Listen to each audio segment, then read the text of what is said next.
आज breast diseases and infertility का एक ओवरव्यू पूरा देख लेंगे।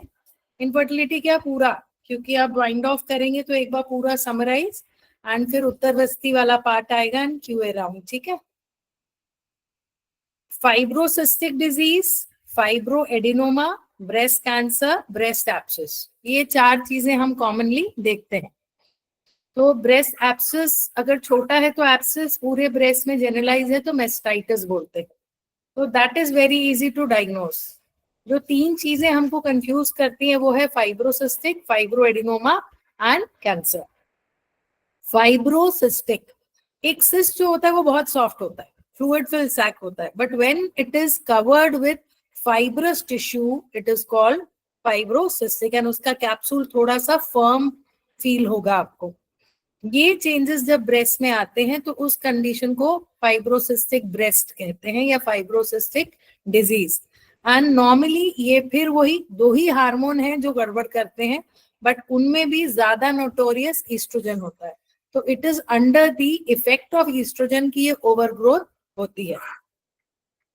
इसमें एग्जैक्टली कैसा, वही देखो, specially oestrogen plays the main role. इसमें हमको कैसा ओवल सैक्स फील होंगे जो थोड़े से प्रोमिनेंट एंड फाइब्रस, मैंने वही कहा। अदरवाइज एक सॉफ्ट ब्रेस्ट तो आपको लैक्टेटिंग, एक बार एक लेडी ने अगर फीड कराया है बच्चे को तो उसका ब्रेस्ट का जो फर्मनेस है वो कम हो जाता है एंड सॉफ्ट हो जाता है, दैट इज नॉर्मल। बट अगर आपको ऐसा रोप लाइक ऐसा लगे कुछ रस्सी जैसा या कुछ हार्ड है, that is fibrocystic. Over growth of the ducts, जो मिल्क डक्ट्स निप्पल के पास आ रही है वो रोप लाइक फील हो। जब आप ऐसा फिंगर चलाएं तो आपको ऐसा लगे कि नहीं कुछ रस्सी सी है, दैट इज नॉर्मल। लेकिन उसको फिर डक्टल कार्सिनोमा से कैसे डिफरेंशिएट करना है मैंने इमेजेस दी हैं। सिम्टम्स में इसमें वही थिक बैंड्स फील होंगे। एक पीरियड के 10-15 दिन पहले से पीएमएस जिसको बोलते हैं उसमें एक जनरलाइज्ड ब्रेस्ट पेन या tenderness and patient will complain कि ब्रेस्ट में एक हेवीनेस आती है, ऐसा लगता है जैसे फीड के टाइम आती थी। That a lady can tell you after delivery, but एक अनमैरिड बच्ची कैसा बोलेगी कि मैम ब्रेस्ट कहीं टच भी हो जाए या गाड़ी भी चलाएं तो पेन करता है। दैट इज फाइब्रोसिस्टिक डिजीज, क्योंकि फाइब्रोएडिनोमास आर नॉट पेनफुल, वो सॉलिड मास फील होते हैं। देन ग्रीन, अब अगर ये इन्फेक्ट हो जाए तो आपको ग्रीन या ब्राउन या थोड़ा सा ब्लड स्टेन डिस्चार्ज निपल से आता है, बिकॉज सिस्ट के अंदर जो कलेक्टेड फ्लूइड है वो कैसा होगा, पेल येलो। हमारे बॉडी के सारे फ्लूइड्स जो हैं वो पेल येलो कलर के होते हैं। अगर हम बार बार बार टच करते रहें उसको तो कई बार वो इन्फ्लेम हो जाता है तो कलर चेंज हो जाएगा। तो इस टाइप का स्क्वीज आउट होगा। ये डर की बात नहीं है, but should be investigated sonography की कहीं इन्फ्लामेटरी चेंज तो नहीं आ रहा, बिकॉज अगर इन्फ्लामेशन हो गया तो फिर वो मेस्टाइटिस की कैटेगरी में चला जाएगा। And yay, monthly increase in the breast pain and after period it regresses. This is common in teens as well as 30 से 50, वो reproductive age से पेरीमीनोपॉजल एज तक भी हम ये देखते हैं। एंड ये ग्रेजुअली मीनोपॉज के बाद जो ये फाइब्रोसिस्टिक ब्रेस्ट है धीरे धीरे श्रिंक हो जाता है बिकॉज ईस्ट्रोजन का लेवल डाउन हो जाता है।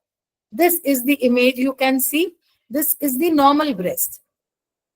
ये हमारे लैक्टिफेरस लोब्यूल्स हैं, ये डक्ट है जो निपल पे ओपन हो रही है। एनाटॉमी याद आ रही है, पेक्टोरलिस मेजर मसल, उसके ऊपर पेंडुलस ब्रेस्ट जो फाइब्रस एंड फैटी नेचर का होता है। This complete yellow part is fat and इसमें 15 से 20 लैक्टिफेरस डक्ट्स हैं, ग्लैंड्स हैं सॉरी, और उनकी आगे डक्ट्स हैं। अब ये है फाइब्रोसिस्टिक डिजीज, जहां मेरा कर्सर में हिला रही हूँ, दिस इज द सिस्ट। इसमें किसी भी ऐसे लोब्यूल में फ्लूइड का कलेक्शन हो जाता है और वो कलेक्शन जो है वो धीरे धीरे धीरे फिल होके इसको एक सिस्टिक नेचर दे देता है। लेकिन ये सिस्ट जो है they are not thin walled, इनका जो फाइब्रस कवरिंग है तो इसलिए आपको वो थोड़े से फर्म फील होते हैं। तो फाइब्रोसिस्टिक ब्रेस्ट का लुक सोनोग्राफी में कैसा आता है वो आगे दिखाऊंगी। This is fibroadenoma. आपको ये फाइब्रोसिस्टिक ही ब्रेस्ट चाहिए और उसमें एक सॉलिड लिम्फ नोड जैसा एक अलग से फील हो रहा है। This is fibroadenoma. कि कोई एक ग्लैंड जो है वो सॉलिडिफाई होके एक ओवरग्रोथ करके एक ट्यूमर टाइप स्ट्रक्चर बना ले, that is fibro adenoma. Sonography में अब ऊपर और नीचे आप देख पा रहे हैं, ऊपर कौन सी है, फाइब्रो एडिनोमा, नीचे फाइब्रोसिस्टिक, दिख रहा है सबको? ये चेंजेस होते हैं, ये सिस्ट है, ये एडिनोमा है, ये सॉलिड होगा and this will be compressible. Fibrocystic disease जो है उसमें जब आप ब्रेस्ट को पैल्पेट करते हैं तो आपको ऐसा एक लंप सा फील होगा विच इज स्लाइटली कंप्रेसिबल, और ये बिल्कुल जो हमारे लिम्फ नोड्स हमें टॉन्सिल्स के फील होते हैं, या कई बार ये सर्वाइकल लिम्फ नोड्स होते हैं, जो टीबी वाले लोग होते हैं उनके lymph node, solid nodular feel होता है, दैट इज फाइब्रो एडिनोमा। इसको और कैंसर को डिस्क्रिमिनेट करने के लिए बहुत ध्यान से देखना पड़ता है, दीज आर मोबाइल, और कैंसर जो होता है ना वो इस पेक्टोरलिस वॉल पे एडरेंट हो जाता है, वो मेटास्टेसिस में एडरेंट हो जाता है, तो वो आपको थोड़ा सा फिक्स्ड फील होगा।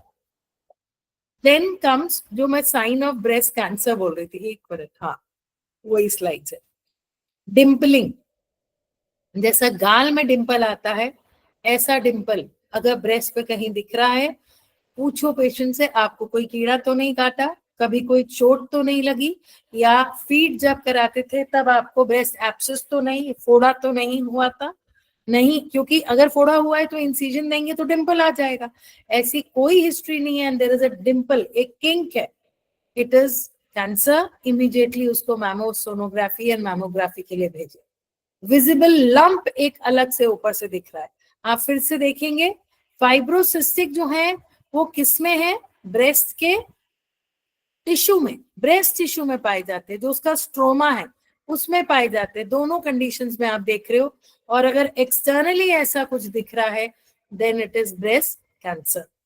पेड्यू ऑरेंज अपीयरेंस, ऑरेंज के छिलके जैसा अपीयरेंस है ब्रेस्ट के ऊपर की स्किन का, दैट इज ब्रेस्ट कैंसर। किसी एक सेगमेंट में एकदम रेड एरिथ्रोमेटस पेटिचल पैच दिखने लगा जो धीरे धीरे और क्लियर हो रहा है, doubt is cancer.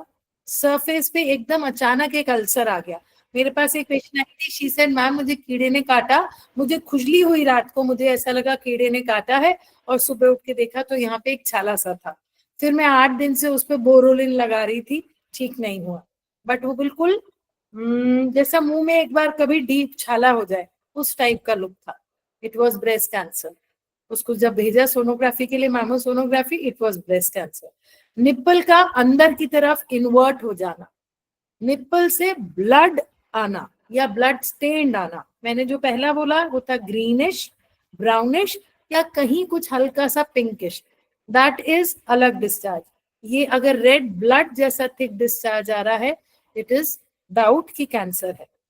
Eczema around nipple, that is Paget's disease, लेकिन बहुत सारे लोगों को एरियोला रीजन में ईचिंग होती है एंड थोड़ी रफ स्किन हो जाती है।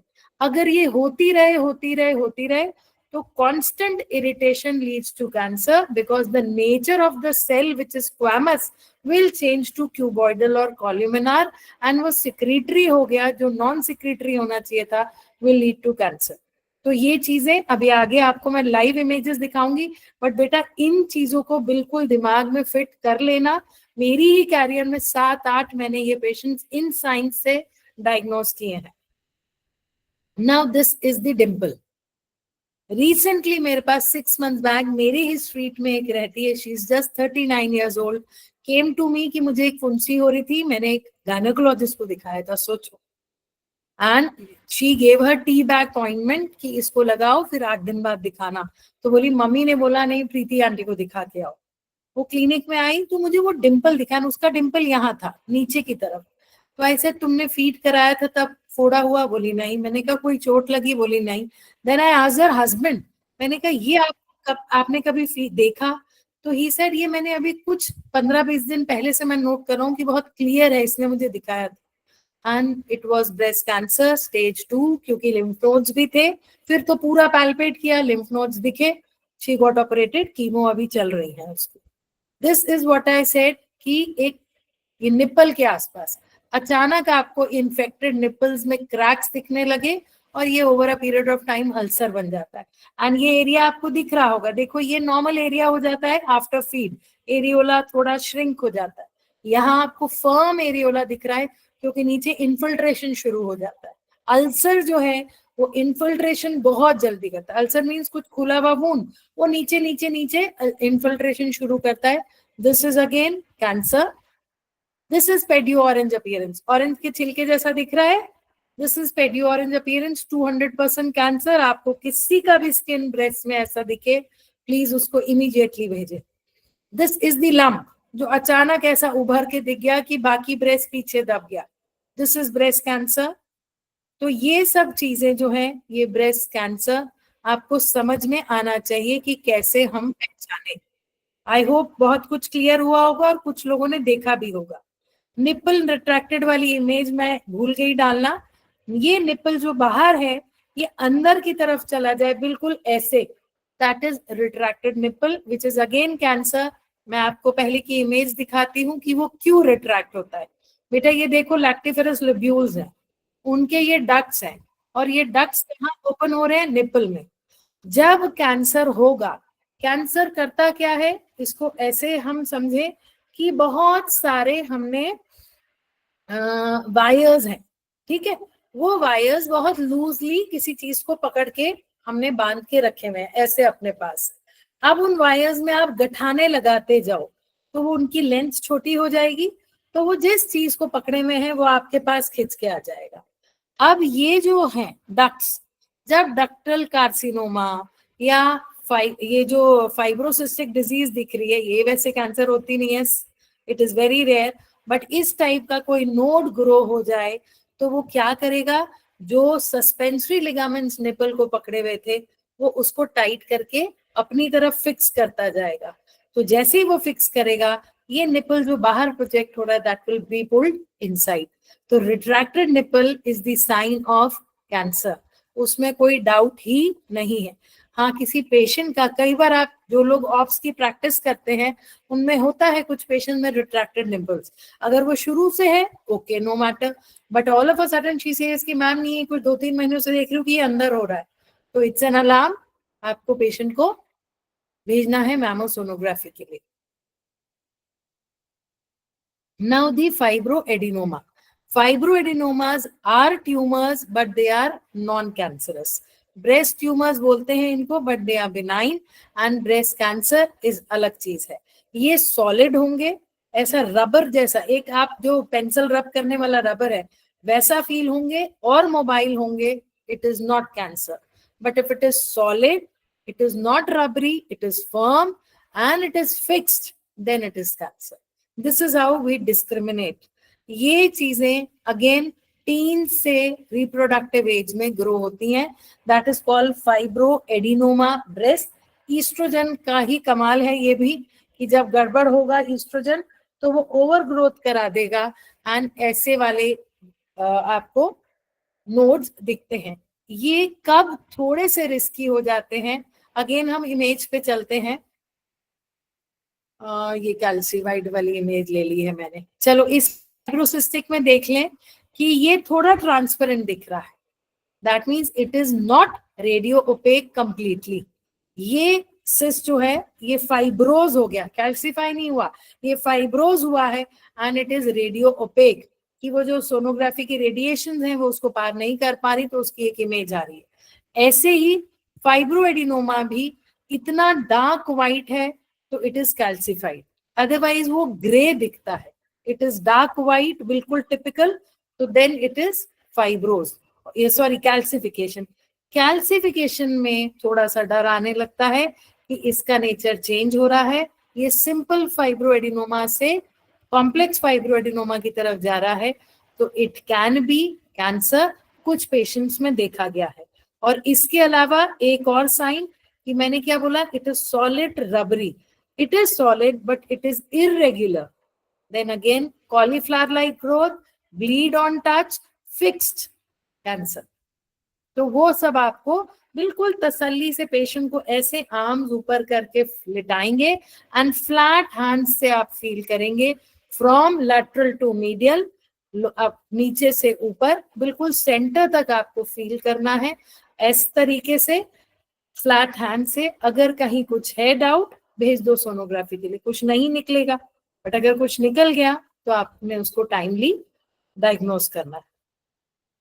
Causes sensitive to oestrogen, receptors होते हैं ब्रेस्ट में which are sensitive to oestrogen and progesterone, E2 बोलते हैं उसको, E2 रिसेप्टर्स। ईस्ट्रोजन जब हमारी बॉडी में बढ़ता है, जैसे जैसे प्यूबर्टी में ब्रेस्ट की ग्रोथ होती है ना, पीरियड्स में भी ब्रेस्ट जो है वो थोड़ा सा फर्म एंड हैवी लगता है ओव्यूलेशन तक। ओव्यूलेशन के बाद वो हैवी हो जाता है। हैवी क्यों हो गया? क्योंकि प्रोजेस्टेरॉन उसकी सिक्रीटरी ग्लैंडुलर एक्टिविटी पे काम किया। तो दोनों में आप डिफरेंस ऑब्जर्व करना, अपने आप को स्पेसिमेन बनाओ और अपने आप पे ऑब्जर्व करो बेटा। आपको जब तक ओव्यूलेशन नहीं होता ब्रेस्ट में एक फर्मनेस सी आती है, ओव्यूलेशन के बाद ब्रेस्ट में एक हेवीनेस आती है। जिनको पीएमएस होता है वो ऑब्जर्व करें। तो that is progesterone receptor and this is oestrogen receptor. Oestrogen receptor is dangerous. Oestrogen receptor cancer करता है। तो कैंसर के जो सेल्स जाते हैं बायोप्सी के लिए, उसमें लिखा जाता है कि to evaluate for E2 receptors. अगर E2 रिसेप्टर है तो फिर टेमोक्सिफेन और ऐसी मेडिसिन देते हैं जो ईस्ट्रोजन को जीरो, पीरियड्स को बंद कर देती। पीरियड्स बंद, आपके चांसेस ऑफ कैंसर नलीफाई हो जाते हैं। तो इस तरीके से डायग्नोसिस बनता है एंड ट्रीटमेंट प्लान बनता है। डायग्नोसिस सबसे पहला imaging with a simple sonography और mammosonography. If something comes out then mammography should be done. Mammography और सोनोग्राफी में क्या फर्क है बेटा? सोनोग्राफी जैसे आप पेट की, पेल्विस की कराते हैं उसी प्रोब से, बट थोड़ा हायर फ्रीक्वेंसी, हाई रेजोल्यूशन में करते हैं, क्योंकि हमको डेप्थ में वो एक सिस्ट और वो देखना है कि है तो नहीं, और वो सिस्ट क्लियर फ्लूइड है या उसमें आपको इकोजेनिक चीजें दिख रही हैं। इकोजेनिक दिख रही हैं तो पस है या ब्लड है, वो डाउट आता है। तो इसीलिए हाई रेजोल्यूशन में देखते हैं। मैमोग्राफी में दो प्लेट्स होती हैं आपके ब्रेस्ट को, हॉरिजॉन्टल मतलब longitudinal axis and horizontal axis, उसमें बिल्कुल कंप्लीट प्रेस करते हैं एंड देन जैसे एमआरआई के फिल्म्स होते हैं वैसे उसके फिल्म्स आते हैं कि हर लेवल को वो चेक करते हैं। That is mammography. It is slightly discomfortable, it is not painful.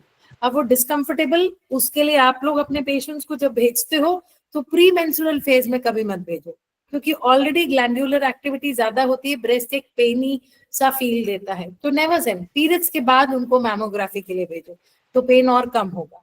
ठीक है। अब अगर कुछ आया तो सोनोग्राफी गाइडेड FNAC होता है, फाइन नीडल एस्पिरेशन साइटोलॉजी, वो टेस्ट कराते हैं। उसमें कुछ आया तो then biopsy should be done for the confirmation and the treatment plan should be decided. I hope it is clear. Repeat तो नहीं करूं, थोड़ा जल्दी बोल दिया शायद। मैम FNAC जो होता है वो सोनोग्राफिक गाइडेड होता है। क्या सिंपली मंताशा? तो सोनोग्राफी मैम, जो FNAC होता है मतलब जरूरी है कि वो सोनोग्राफी के थ्रू हो, मतलब सोनोग्राफी गाइडेड हो। बेटा आइडियली गाइडेड मैम होना चाहिए। मैम आइडियली जनरली तो ऐसे देखा जाता, मैम ठीक, अगर जनरली कोई देखा बहुत बड़ा सा जाता है। सिस्ट है, कोई बड़ा सा लंप है यस जो मैम। यही पकड़ में आ रहा है, तो फिर सोनोग्राफी गाइडेड नहीं करना है।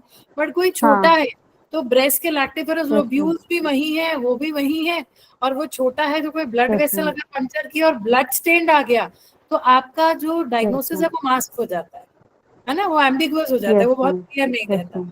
तो अगर छोटा है या लिम्फ ओके। नोड्स कहीं इधर एक्जिला में भी आ रहे हैं तो then it should be FNAC guided, क्योंकि एक्जिला तो इज अ कैविटी, उसमें आपको ढूंढ पाना यस। डिफिकल्ट होता है ना। अभी एक यस पेशेंट का मैम। था मेरा, यस उसका मैम। नेगेटिव आया क्योंकि उसकी सिर्फ कंप्लेन क्या थी कि पीरियड्स आने के पहले मुझे ब्रेस्ट में कुछ नहीं होता बट आर्मपिट पेनफुल हो जाता, एंड आई फेल्ट कि वो बिल्कुल हार्ड सा था, नोड्यूलर सा।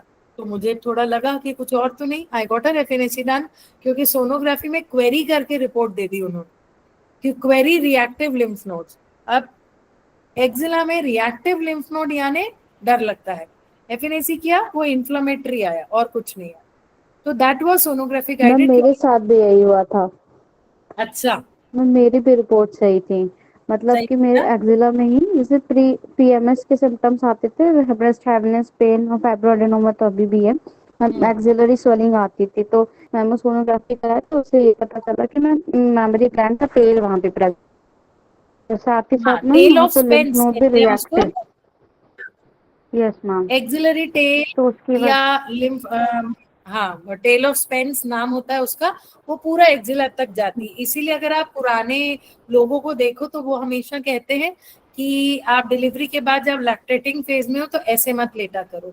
वाई हम लोग ना अब तब चिढ़ते हैं, क्या है मेरी सासू माँ यही करती, मेरी मम्मी यही करती। नहीं, they don't have the knowledge कि वहां टेल है ब्रेस्ट की, बट उन्हें ये पता है ऐसे करने से वो पूरा वहां हमने और ओपन स्पेस दे दी मिल्क को जाने की, और मिल्क यहाँ गया तो आप ऐसे बैठे रह जाओगे, आर्मपिट्स ऐसे स्वेल हो जाते हैं, और बच्चा इतना हार्ड सक नहीं करता कि वो मिल्क को वहां से भी पुल कर ले। तो वहां पे मेस्टाइटिस होना ही है, इन्फेक्शन होना ही है, क्योंकि वहां पे कलेक्शन एक्यूमुलेशन ऑफ मिल्क है। तो अपने पेशेंट्स को भी, जो लोग डिलीवरीज कराते हो, समझाओ कि पोस्ट मतलब लैक्टेटिंग फेज में they should be like this, ऐसे नहीं सोना चाहिए। ठीक है।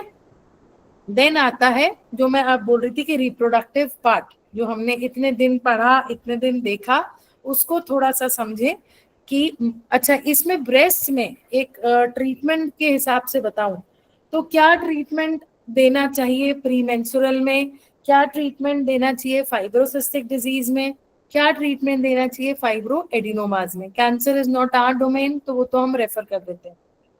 पीएमएस में जो प्री मेंस्ट्रुअल सिंड्रोम है वो क्यों होता है, कितनों को पता है वो क्यों होता है? ईस्ट्रोजन के लेवल की वजह से होता है। ईस्ट्रोजन तो की चला गया, डोमिनेंसी की वजह प्री से। मेंस्ट्रुअल में मैम ईस्ट्रोजन नहीं है। प्रोजेस्टेरॉन की वजह से ma'am. Ma'am hormone, hormonal imbalance के थ्रू होता हार्मोन है imbalance in short. Mostly. Hormonal imbalance होता है, और मेमोरी ग्लैंड्स का स्ट्रेस डेवलपमेंट की होता वजह है। से भी होता है मैम। स्ट्रेस, चलो ठीक है। और डाइटरी फैक्टर्स भी होते हैं मैम इसमें। वाटर रिटेंशन, प्रोजेस्टेरॉन जो है वो वाटर रिटेंशन कराता है। आपकी हर पूरी बॉडी थोड़ी थुल थुल हेवी सी फील होने लगती है, होती है। व्हेन यू फील ब्लोटेड, आपको थोड़ा सा स्लो डाउन होने का मन होता है। ठीक है।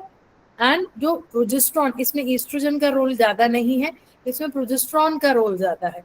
तो हमको इसमें कैसी वाली चीजें देनी है जब शरीर भारी लग रहा है, फीवरिश लग रहा है? जो लेकन मैम जो कन्वर्ट। डायलिसिस करा है। यस, पुनर्नवा, पुनर्नवादी गुगुल अच्छा काम करता है ना। पुनर्नवादी गुगुल अच्छा काम करता है, दशमूल अच्छा काम करता है। अगर आप शास्त्रोक्त पे जा रहे हैं तो पुनर्नवादी गुगुल, दशमूल, एंड कुछ भी ज्वर वाली चिकित्सा, क्योंकि हम कौन सी अवस्था में आ गए बताओ? आमावस्था। यस, तो कुछ भी ज्वर वाला ऐड कर देंगे। क्लियर? अब अगर हम पेटेंट पे आते हैं तो मैंने कल यूगानाटिन टीज कहा था, ईव केयर सिरप कहा था, और मैम फिर से है बेटा। मैम फिर से रिपीट कर दीजिए जो चिकित्सा के बाद। ठीक, अगर हम पेटेंट पे आते हैं तो पेटेंट में ईव केयर सिरप है, हिमालय का, M2 टोन का, M2 टोन फोर्ट है या M2 टोन फेम है, उसके बाद यूगानाटोन टीन्स है, ये सिर्फ मेंस्टा टैबलेट है डाबर की, ये सब प्री मेंस्ट्रुअल में अच्छे हैं।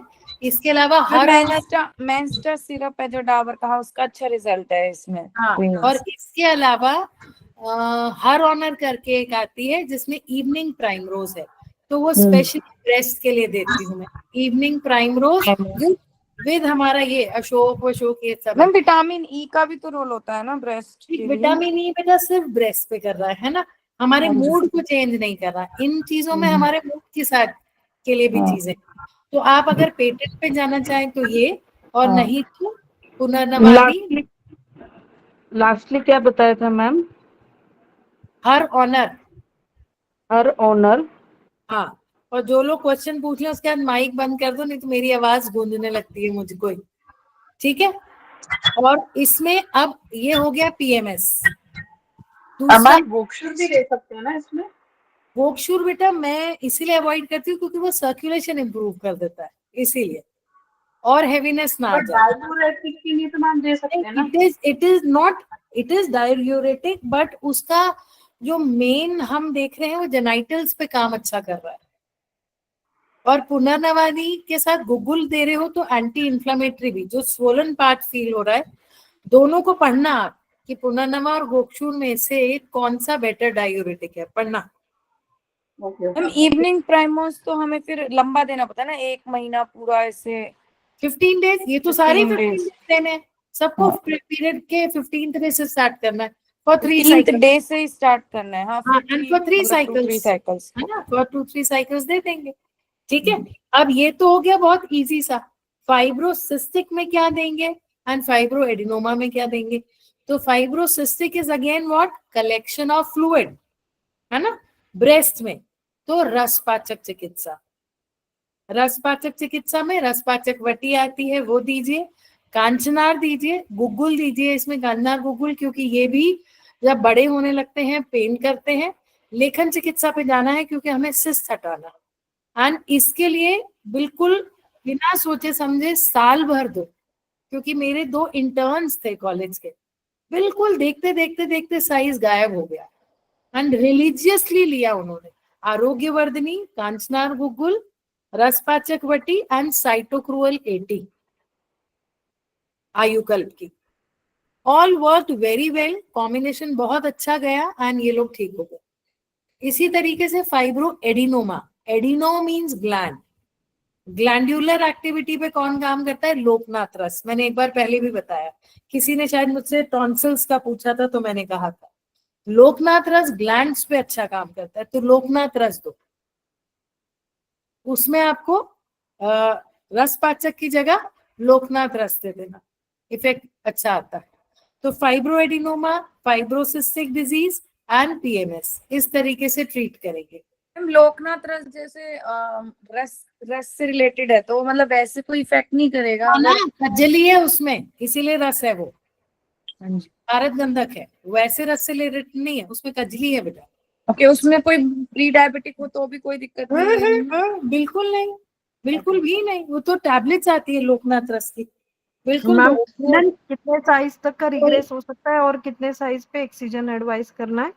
बेटा एक्सीजन करा के भी मेरे पास पेशेंट आ रहे हैं, दोबारा बन गया। फाइब्रोसिस्टिक डिजीज तो दो रिकरेंस है, तो आप कोशिश ये करो कि पेशेंट अगर कंफर्टेबल हो रहा है तो उसको उसी पे 1 ईयर तक चलने दो।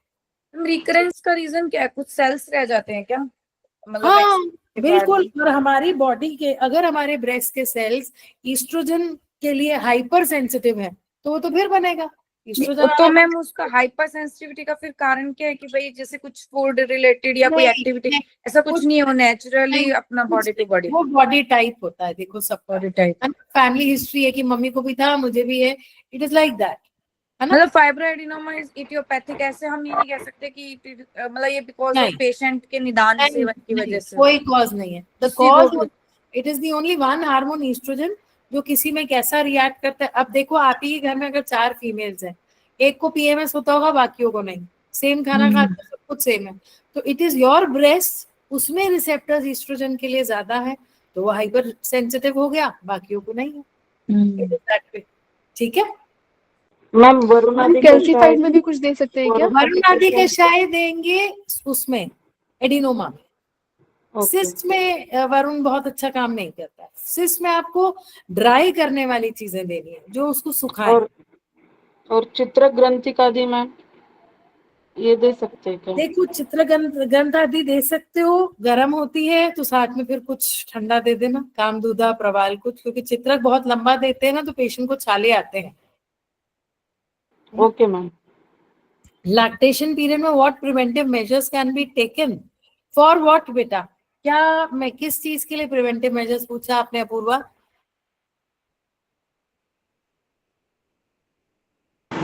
Ma'am good evening ma'am. Ma'am further कोई भी ऐसे कोई पैथोलॉजी ना हो इन फ्यूचर। उसमें देखो टाइट ब्रेसियर्स बहुत loose, let your breast firmly, मतलब उसको पोजीशन पे रहे।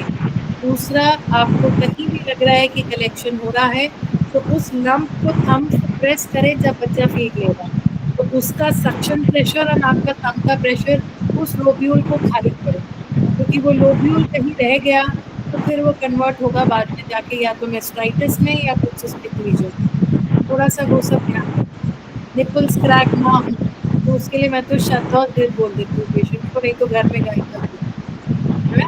Yes crack ma'am. Nipple ma'am से another lactation like milk production उतना नहीं है जितना होना चाहिए, देन फॉर दैट आपने जो लास्ट क्लास में मतलब शताब्दी बताया, तो अगर वो भी इफेक्टिव नहीं हो रहा तो फिर बेस्ट क्या ले सकते हैं? एक अगर उससे लूज शताब्दी मोशन में हो रहे हैं। इफेक्टिव, शताब्दी नहीं है तो एक रिचगॉग करके है, लैक्टेर करके है, ये अच्छे हैं। लैक्टेर ओके कैप्सूल, मैम। रिचगॉग में तेरा 12 इंग्रेडिएंट्स, शतावरी के अलावा मोरिंगा, यष्टि मधु, बहुत सारी चीजें, तो आप वो लैक्टेयर लो। का जो पाउडर फॉर्म आता है जैसे दूध के साथ देते हैं। लैक्टेर के कैप्सूल्स भी हैं, रिचगॉग के भी कैप्सूल टैबलेट्स हैं। तो अगर पाउडर नहीं ले पा रहे हैं, एक्चुअली पाउडर मुझे ऐसा लगता है पोस्ट प्रेगनेंसी हम वैसे ही इतना वेट गेन कर लेते हैं, और पाउडर लेंगे तो और मीठा मीठा खा के ना, तो 2 TID टैबलेट दे दो ओके। उस तरीके। और रसबल मेडिसिन, रसबल टैबलेट आती है वो लो, धातु पौष्टिक टैबलेट लो, क्योंकि हमको ये बढ़ाना है, रस बढ़ेगा तो स्तन्य बढ़ेगा। ठीक है, इस तरीके से ट्राई करो बेटा। मैम ओके रिच, आपने क्या टैबलेट का नाम बोला? एक और rich rich Gogh. Gogh. Ma'am ठीक ये है। जो लोकनाथ रस है, ये कोई सी भी हम्म, ग्लैंडुलर डिस्टरबेंस में हम दे सकते हैं? एड्रेनल ग्लैंड या थायराइड का हाँ कोई? मैं तो देती हूँ, मैं तो लिम्फ नोड्स और उन सब में बहुत देती हूँ। ओके। ठीक है, डोज 1 BD देना है ना मैम? 2 BD दे दो, छोटी छोटी सी 250 mg की गोलियां हैं। और और एक पूछना था मैम, जब लैक्टेटिंग मदर्स रहती है तो हम्म, उस कुछ लेडीज में कैसे ऐसे जो ब्रेस्ट होता है एकदम ऐसे टेंडर हो जाता है, ऑन टच भी उनको पेन होता है, तो वैसे कंडीशन में क्या देना चाहिए मैम? अगर बहुत टच मतलब गर्म है तो शिगरू गुगुल, शिगरू जो अच्छा। है हम किस में देते हैं, रूमेटॉइड आर्थराइटिस और गाउट, क्योंकि वो ब्लड सर्कुलेशन को इम्प्रूव करता है, और गुगुल एंटी इंफ्लेमेटरी है। Blood okay. सर्कुलेशन का, रक्त मतलब उसका प्रवाह बढ़ाता है, जहां कहीं ब्लॉकेज है उसको, तो शिगरू गुगुल 2 BD। Okay ma'am. शिग्रू गुगलू जैसे ब्रेस्ट पेन, कोई भी किसी भी डिजीज में ब्रेस्ट पेन है तो काम करेगा? करेगा ना, शिगरू गुगुल दो, शिगरू को तो फाइब्रॉइड्स में भी मतलब देते जैसे मैम पेन किलर देते हैं एंटी इंफ्लेमेटरी, हैं। हाँ जीरोडोल एसपी वगैरह, तो पेशेंट को कितने दिन तक दे है ना, तो हम शिग्रू गुगलू दे सकते हैं? बिल्कुल, शिगरू गुगुल दे दो, हल्दी प्लस दे दो, और सालाकी प्लस दे दो, बिल्कुल दे मैम दो। हाँ, मैम आप कह रही कि शिगरू गुगुल जो है ये फाइब्रोइड में भी देते हैं, तो आप ये भी बता रही कि शिगरू जो है वो ब्लड सर्कुलेशन को मतलब इंक्रीज करता है, तो क्योंकि फाइब्रोइड में जो इंक्रीज नहीं करता, हाँ इम्प्रूव, हाँ मतलब कहीं मैम ब्लॉक है तो अच्छा रक्त प्रसाधन फैला देगा उसको जहां इकट्ठा है। बेटा गाउट में अच्छा कैसे ठीक करेगा, गाउट में, मतलब डिसॉल्व करता है, मतलब जो एक एक्यूमुलेट हुआ है उसको डिसॉल्व करेगा। यस, गाउट में कैसे होता ओके है, मैम। पैर के अंगूठे में ब्लड इकट्ठा हो जाता है और वहां यूरिक एसिड बढ़ रहा होता है, उसको नलीफाई करेगा, फैलाएगा, स्प्रेड करेगा, चलो वापस सर्कुलेशन में, है ना? ठीक है। Okay madam ma'am. उनका मैम देन ये मैम यूरिक एसिड की यूट्राइन वजह से, फाइब्रॉइड में भी दे सकते हैं शिगरू गुगुल? देना चाहिए, देना चाहिए। मैम जिनका यूरिक एसिड की वजह से बिग टो में एक गांठ सी बन जाती है और कॉफी, समटाइम्स यस, तो हाँ समटाइम्स इट पेन्स, तो उसमें शिगरू गूगल काम करेगा? दीजिए, बिल्कुल दीजिए। 2 BD। हाँ थोड़ा लंबा देगा, है ना, गांठ बन गई है ना, क्रॉनिसिटी है, जी। दीजिए बिल्कुल। और पिंड तेल का यूज करें साथ में, वो किस तरह मैम? अप्लाई करेंगे गुनगुना करके, ओके, पिंड तेल। पिंड तेलम करके आता है। ठीक है जी। एंड किसी ने मुझसे पूछा है कि ब्रेस्ट के डिजीजेस में अंडरगारमेंट्स, यस, ये जो आजकल तुम बच्चे लोग वायर्ड यूज करने लगे हो ना, बहुत गलत है बेटा। वायर से क्या होता है, इलास्टिक और वायर की कंसिस्टेंसी में फर्क है। मैंने, तुम थोड़ी पुराने जमाने की हूँ कि टैम्पून्स एंड कप्स मना करती हूँ, ये वायर से क्या होगा, इट इज नॉट इलास्टिक। दिन भर आप मूवमेंट करते हो, पेक्टोरलिस मसल कॉन्ट्रैक्ट रिलैक्स होती है, कितने काम करते हैं हम हाथ से, है ना? तो वहां के जो लिम्फ नोड्स है, ये कैंसर तक हमने देखा है, ये रिसर्च पेपर्स पढ़ो। Lymph actually breast cancer spread क्यों होता है? लिम्फेटिक्स से इतना वेल कनेक्टेड है। 5 ग्रुप एक्जिला में, 2 ग्रुप यहाँ, एक ब्रेस्ट के बीच में, नीचे डायफ्राम में, हर जगह तो लिम्फ नोड्स के ग्रुप्स हैं। वायर्ड ब्रा पहनने से ये लिम्फ वेसल्स जो डक्ट्स हैं वो प्रेस हो जाती है। एंड अगर एक भी, ये जो पेडियो ऑरेंज अपीयरेंस दे रही हूँ ना, ये लिम्फ वाला है, दिस वाला, ये जो कर्सर है, ये लिम्फेटिक डक्ट्स के ऑब्स्ट्रक्शन से आता है कार्सिनोमा। तो फैशन एक तरफ, हेल्थ एक तरफ, ठीक है। And try and wear night में बिल्कुल लूज कपड़े, रात में टाइट पहनेंगे तो सर्कुलेशन ही नहीं होगा। मैम हाँ मैम हेलो हाँ जी मैम, एक पेशेंट थी फाइब्रोएडिनोमा की, 25 इयर्स, अनमैरिड पेशेंट, और लेफ्ट ब्रेस्ट में फाइब्रोएडिनोमा है से सिंस 2 इयर्स। अब वो कह रही थी कि उसे लेफ्ट हैंड में कंप्लेंट हो रहा है और पावर में भी थोड़ा सा फर्क महसूस हो रहा है। वो ब्रेकियल उसका प्लेक्सस को दबा रहा है, उसके ब्रेकियल प्लेक्सस को दबा रहा है। ब्रेकियल प्लेक्सस नर्व्स को वो करते हैं, मसल्स को स्ट्रेंथन, स्टिमुलेट करते हैं ना। हाँ हाँ, तो उसको तो मेडिसिन दो ना, बिल्कुल दबा के दो अच्छे से। यही लोकनाथ रस, वरुणादि कषाय और साइटोक्रोलेटी, कांचनार कांचना।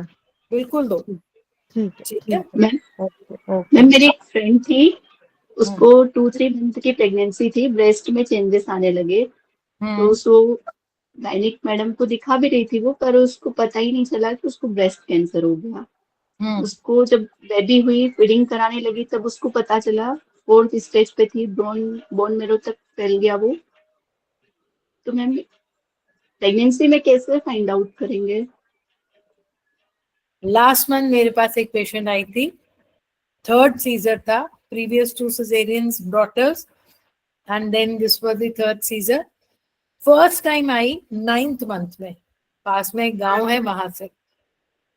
अपन ने एग्जामिन किया, टीटलाट सुनी, हेड का देखा, मैंने कहा नहीं अभी यहाँ टाको पे कुछ नहीं है, तुम सोनोग्राफी कराओ फिर डेट डिसाइड कर लेते। मैं पलट के आ गई अपने चेयर तक, फिर मुझे लगा एक बार यार हिस्ट्री ले लूं, पहली बार आ रही 9th मंथ है। तो मैंने बोला तुमको कहीं कोई दर्द बेटा है या पिछले 9 महीने में कोई दिक्कत? बोलती मेरी छाती में एक दर्द है, गठान, दूध की वजह से ग्रंथि बड़ी हो रही है। मतलब वो मुझे एक्सप्लेनेशन दे रही थी। मैंने कहा दिखाओ कहाँ। आई एग्जामिन्ड हर, उसका पूरा ब्रेस्ट कैसा था मैं आपको दिखाती हूँ। इट वॉज, एक मिनट कहाँ गई वो इमेज, ये ऐसा पूरा टाइट हार्ड कॉर्क की बॉल जैसा।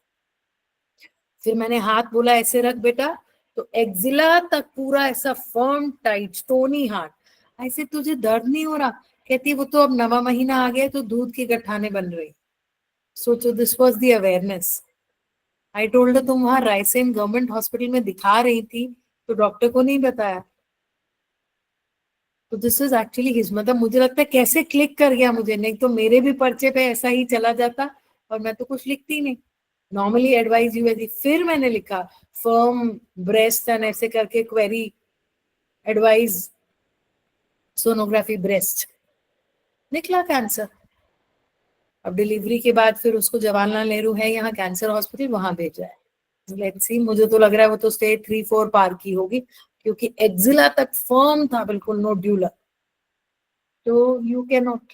अब इसमें पेशेंट की अवेयरनेस एंड थोड़ा सा डॉक्टर की अलर्टनेस चाहिए। हम भी अनडायग्नोज छोड़ देते हैं ना। अगर मैं बिल्कुल चेयर तक आके पलट के गई कि एक बार पूछ लूं सफेद पानी तो नहीं आ रहा, ये तो नहीं हो रहा, तो I went back and luckily see I could, मतलब शी टोल्ड मी एंड मैंने उसका ब्लाउज हटा के देखा, नहीं तो हम नहीं देखते। तो ये वाला पार्ट हम किसी को ब्लेम नहीं कर सकते। होता क्या है, मान लो उस डॉक्टर ने 15-20 पेशेंट्स या 50 पेशेंट देख लिए, तो लास्ट में पहुंची होगी, उन्होंने फीटलाट सुन के भेज दिया होगा। पेशेंट को भी अवेयर होना चाहिए कि मेरे ब्रेस्ट में कुछ हो रहा है तो मैं डॉक्टर से डिस्कस करूं। तो लक है, देखो दिस इज हार्ड लक, कुछ नहीं कर सकते। ब्रेस्ट से रिलेटेड जैसे जो कोई भी डिजीज है उसमें हमारे ये पीरियड रिलेटेड प्रॉब्लम भी आती है, तो उससे रिलेटेड भी हमें एग्जामिन करना चाहिए। देख बच्चे, जरूर करना चाहिए। मैं आज एक को करके आई हूँ, बिल्कुल सॉफ्ट क्लीन ब्रेस्ट था। मैंने कहा मत डर बेटा, कि तेरे पीरियड की वजह से हो रहा है, तू पीरियड के बाद फिर एक बार आ, तो एक बार उसको भी सेटिस्फेक्शन हो गया और मुझे भी हो गया। अब पीरियड के बाद भी अगर वो पेन बोलेगी तो फिर मैं सोनोग्राफी करवा लूंगी। और मैम कुछ जो भी प्यूबर्टी से पहले जैसे कुछ बच्चे आती हैं कि भाई पेन स्टार्ट हो रहा है, उनकी मम्मी लेके आती हैं, तो वो नॉर्मली कब हमें देखना है कि नॉर्मल है और कब हमें अब नॉर्मल उसको करना है? नहीं, तुम पैल्पेट करो। प्यूबर्टी के पहले वाले ब्रेस्ट तो बहुत ही फर्म और क्लियर से होते हैं। तो जब अगर पीरियड स्टार्ट होता है, सॉरी प्यूबर्टी नहीं, जैसे स्टार्ट हो जाता है मिनार्च की कंडीशन में, जब स्टार्टिंग में बिल्कुल, तो उसको ऐसा होता है कि कई गायनेकोलॉजिस्ट मैंने देखा है जब हम मतलब प्रैक्टिस करते थे फ्रेशर में, कि वो कहते थे कि ठीक है नॉर्मल है, कुछ नहीं करना, ये तो होता है, तो उसको हमें कब नॉर्मल डील करना है और कब हमें एबनॉर्मल? पीरियड के बाद भी अगर पेन चल रहा है या आपको कुछ नोड्यूलर सा फील हो रहा है तो उसको बोलो कि पीरियड के बाद फिर से आओ, मैं एक बार देखूंगी। अगर वो चला गया है, आपको फील ही नहीं हो रहा, तो दैट वाज प्री मेंस्ट्रुअल। और आपको वो नोट फील हो रहा है तो प्लीज कराओ। आई टोल्ड यू ना, 23 इयर्स की, गॉन, ब्रेस्ट कैंसर। तो मैम वो नॉर्मल तो होगा वो पेन पेन अगर जो हो होता रहा है है वो तो तो वो नॉर्मल थैलारसी है। की वजह से होता है ना। बेटा कोई एक जन बोलो, आवाज इको हो रही है। मैम मैम जो पेन होता है स्टार्टिंग में मनाके के टाइम, वो तो उसकी वजह से भी होता है ना, जैसे ब्रेस्ट डेवलपमेंट स्टार्ट होता है थैलारसी की वजह से भी होता तो है। आप वो फॉलो अप्स में ऑब्जर्व करो, if there is no change don't do anything, छोड़ दो। ठीक है। मैम हॉट फर्मेंटेशन कैसा है इसमें? हाँ जैसे हाँ, मैम हॉट फर्मेंटेशन जैसे बोलते कि गर्म कपड़े से या किसी चीज से सिकाई वगैरह करना, मैम क्या? पीएमएस में क्योंकि उसमें वाटर रिटेंशन हो रहा है। आप जैसे बहुत सारा घूम के आओ तो गर्म पानी में पैर डालते हो ना, यस सो मैम। दैट वहां पे सेम वो वाला कंसेप्ट है वो, है ना। अच्छा, ठीक है। और चलो फाइब्रोसिटी का अब हम, फाइब्रोएडेनोमा में ऐसा कोई इम्पोर्टेंस नहीं है ना इसका हॉट फर्मेंटेशन का? नहीं नहीं नहीं नहीं नहीं, और मैम मैम कैंसर एक जो मैम एक पेशेंट थी ना, उसका जो मैम एक ही ब्रेस्ट जो है हाइपरट्रॉफिक था, मैम वो भी इंडिकेशन है कैंसर का? एक ब्रेस्ट मैम बड़ा है ना, एक हाइपरट्रॉफिक तो बार नहीं। एकदम हाई, मैम बहुत ज्यादा, मतलब ऐसा मतलब बहुत ज्यादा हैवी था मैम, अगर बहुत अनइक्वल लग रहा बहुत सिग्निफिकेंट डिफरेंस है तो मैमोग्राफी करवा लो। था। Okay ma'am. और मैम बिल्कुल। ब्रा के लिए क्या बता रही थी आप इसमें? वायर्ड नहीं कैसे ब्रा पहन? पहननी, वायर्ड नहीं पहननी, रात के टाइम लूज रखना है अपने आप को। You can wear a sports bra. ये हुक्स, ये जो कांस्टेंट इरिटेशन है वो नहीं होना चाहिए। तो स्पोर्ट्स ब्रा ज्यादा सही होते हैं इसके कंपैरिजन में? बिकॉज उसमें कहीं कोई भी मेटल और वो कुछ नहीं है ना। ठीक है। Yes ma'am, yes ma'am, okay ma'am, thank you. Okay, अब ये एक हाँ, बट स्पोर्ट्स में तो मैम और ज्यादा मतलब टाइट रहती है। नहीं आप साइज लो ना, there are so many sizes, उसको ट्राई करो। ठीक है। अब इसमें ये मैंने एक ओवरऑल जो हमने रिप्रोडक्टिव इतने दिन पढ़ा बेटा, ये उसके लिए है कि किसी भी फीमेल में हम कुछ भी रिप्रोडक्शन को लेके ट्रीट करते हैं तो हमारे क्या क्वेश्चंस होने चाहिए कि आपके पीरियड्स कैसे आते हैं, रेगुलर हैं, कितने दिन ब्लीडिंग है, और पीरियड्स में कोई पेन तो नहीं है। ठीक है। पेन से हमको सिस्ट, फाइब्रॉइड, एडिनोमाइसिस, एंडोमेट्रियोसिस, ये सब दिमाग में आ जाता है। देन हेवी और लाइट मेंस्ट्रुअल ब्लीडिंग, पीरियड्स बहुत हेवी आते हैं या बहुत कम आते हैं या ठीक है, ये सब आपको क्या बताता है, एंडोमेट्रियम की क्वालिटी। अगर बहुत कम पीरियड आ रहा है यानी एंडोमेट्रियम लाइनिंग अच्छी नहीं है। अगर पेन के साथ थोड़ी सी ब्लीडिंग हो रही है तो एंडोमेट्रियम और ही थिन है। बहुत हैवी फ्लो है तो हाइपरप्लाजिया है। इस तरीके से हम हमारी फाइंडिंग्स को पेशेंट के कंप्लेन में ढूंढते हैं। देन आपको थायराइड तो नहीं है, शुगर तो नहीं है, क्योंकि ये एंडोक्राइन डिसऑर्डर्स बताता है। ब्रेस्ट से पानी तो नहीं आता, तो ये सब आपके। देन बहुत मोटे मोटे पिंपल्स हैं, एक्ने, तो कॉर्टिसोल्स वाला पार्ट दिमाग में आता है। तो that is the third point, endocrine. Fourth, PCOS, fibroid and endometriosis, वो हिस्ट्री में आता है कि पीरियड नहीं है तो पीसीओएस है, फाइब्रॉइड यूट्रस है, ये सब अल्ट्रासाउंड जो फाइल वो लाएंगे उससे आप समझोगे। ट्रबल इन कंसीविंग, पेशेंट आएगी, कभी बहुत कम पेशेंट आपको डायरेक्टली बोलते हैं कि मैम बच्चा नहीं हो रहा। वो आके आपको बोलेंगे पेट दर्द होता है, पीरियड मैडम कभी कम कभी ज्यादा आता है, फिर उसका अटेंडेंट बोलेगा कि इसके दिन तो चढ़ ही जाते हैं। तो पिन पॉइंट क्या चीज है, she is having trouble in conceiving. तो पहले पेन हो तो नॉर्मल है कि नहीं बेटा? अगर पीरियड में हमेशा पीरियड के पहले पेन हो, थोड़ा हो और पीरियड आते ही ठीक हो जाए, दैट इज नॉर्मल। वो पेन अगर इतना है कि आपकी नॉर्मल रूटीन को खराब कराए, दैट इज अब normal, that has to be treated. बेटा मैं रुक जाओ, मैं इधर कर लूं धनश्री, मैं फिर रिप्लाई करती हूँ। Then recurrent urinary track infections अगर किसी को हो रहे हैं तो भी हमको देखना है, क्योंकि रिकरेंट यूटीआईज कई बार, मैंने कल परसों ही शायद बताया था ल्यूकोरिया के टाइम, कि chronic PIDs, chronic leucorrhoea, sexually transmitted diseases, इनसे यूरिथ्रा बहुत जल्दी इन्फेक्ट होता है। तो this should be the points which you have to keep in mind and then decide the treatment. PV is must अगर कोई मैरिड आ रही है तो। Then factors for conception, Ayurveda के ऋतु, क्षेत्र, अम्बु, बीजा, नाम, बस इन 4 को पकड़ लेना, तुम्हारे रिजल्ट्स आने लगेंगे धीरे धीरे विद कॉन्फिडेंस, और अच्छा करने लग जाओगे। ये 4 चीजों को अपने दिमाग में रखना, और एडिशनल क्या क्या रखना है, क्योंकि मुझे अब लग रहा है बस 2 दिन बचे हैं, तो मैं तुम लोगों को बता दूं कितना कर सकते हो। मानसिक अभिताप, साइकोलॉजिकल फैक्टर्स, आहार उसका कैसा है, विहार उसका कैसा है, और उसमें बल कितना है, उसकी शक्ति, बल माने बॉक्स मार लेती है ऐसा बल नहीं, उसके अंदर इंटरनल स्ट्रेंथ कंसेप्शन के लिए है भी कि नहीं। देन उसमें हम रसायन चिकित्सा करते हैं। ऋतु से आप सबको पता है ओव्यूलेशन बेटा, अगर ओव्यूलेशन अच्छा नहीं है तो इट कैन बी पीसीओडी, सबसे पहला जो डाउट आता है। इसके अलावा फिर थायराइड, एनोव्यूलेटरी साइकिल्स करता है, हम बाकी रीजंस अपने नॉलेज के हिसाब से गैदर करते चलेंगे। क्षेत्र से सिर्फ यूट्रस नहीं मानेंगे, पूरी बॉडी को मानना है। मदर को थायराइड इशू तो नहीं, मदर डायबिटिक तो नहीं, मदर को कोई वायरल इन्फेक्शन तो नहीं, मदर को सेक्सुअली ट्रांसमिटेड डिजीज तो नहीं, मदर को बीपी तो नहीं है शुरू से, कोई ऑटो इम्यून डिसऑर्डर तो नहीं। ये सारी चीजों को बिल्कुल अपने दिमाग में ले आना एंड देन पेन डाउन करना। तो आप जैसे जैसे लिखते हो ना बेटा साइड में, राइट साइड में, कि history of this, known case of this, तो आपको अपने दिमाग में ना दवाइयां अपने आप आने लगती हैं कि यार इसको ये देना है, इसको ये करना है। तो क्षेत्र मीन्स कंप्लीट बॉडी। देन अंबु, अंबु से यहाँ पे आहार ले लो, जो नॉर्मल हम बचपन से पढ़ते आ रहे हैं, पर आहार के अलावा now if you go for a more scientific thought, it is the secretions of fallopian tube, uterus, cervix and vagina. पूरे आर्तव स्रोतस में जो स्राव है, जो स्त्री शुक्र है, वो कैसा है, ये आपको दिमाग में रखना है अंबु से। हमने अभी कल परसों ही देखा कि वजाइना के अपने ग्लैंड्स नहीं होते, लेकिन अगर कंजेशन है तो ट्रांसुडेट आता है। अब कंजेशन किसी बाहर की डिफॉर्मिटी से, बार्थोलियन सिस्ट, बार्थोलियन एब्सिस, ये प्रेशर देंगे वजाइनल म्यूकोजा को, तो उसमें से रिसाव होगा, वो रिसाव भी उसके हेल्दी सिक्रीशंस को खराब करेगा। तो इस तरीके से step by step, right from introitus to fallopian tube, आपको दिमाग में रखना है कि मैं पहले इसको करेक्ट करूं। पहले दिन से एक्टिव फर्टिलिटी का ट्रीटमेंट नहीं देना बेटा, हम करेक्शन करके फिर आगे बढ़े। स्वस्थ से स्वास्थ्य रक्षणम आतुरस्य विकार प्रशमनम।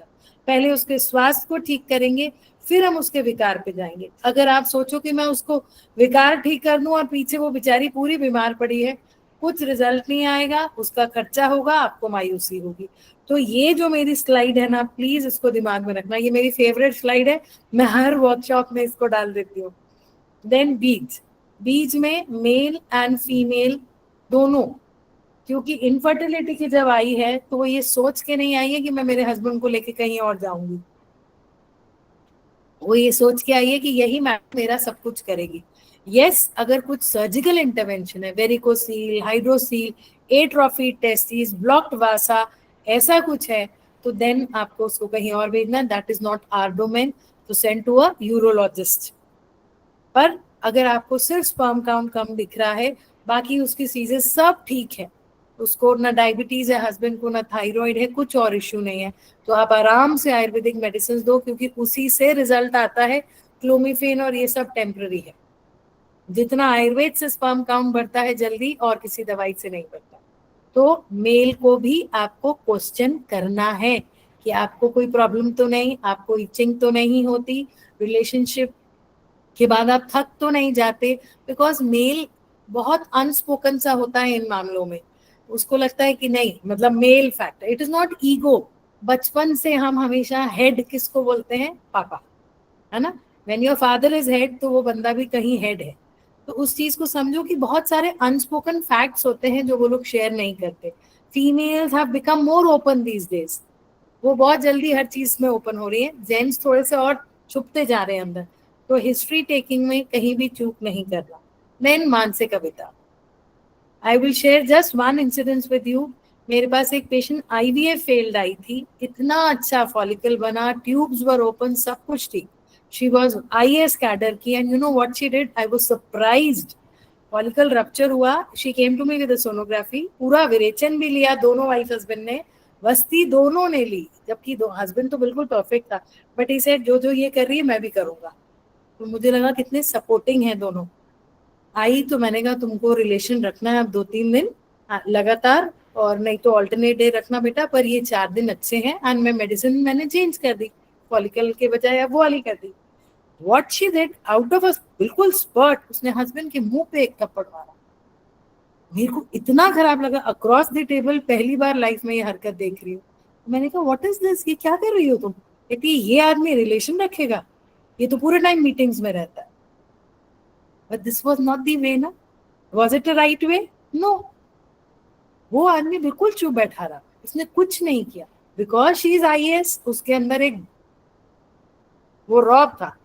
एंड मैंने देन आई सेड, मैंने कहा you are beautiful, you are intellectual, you are high posted, but बच्चा नहीं होगा बेटा तेरा, क्योंकि तेरा जो एटीट्यूड है ना, उसने तेरी सब चीजों को माइनस कर दिया।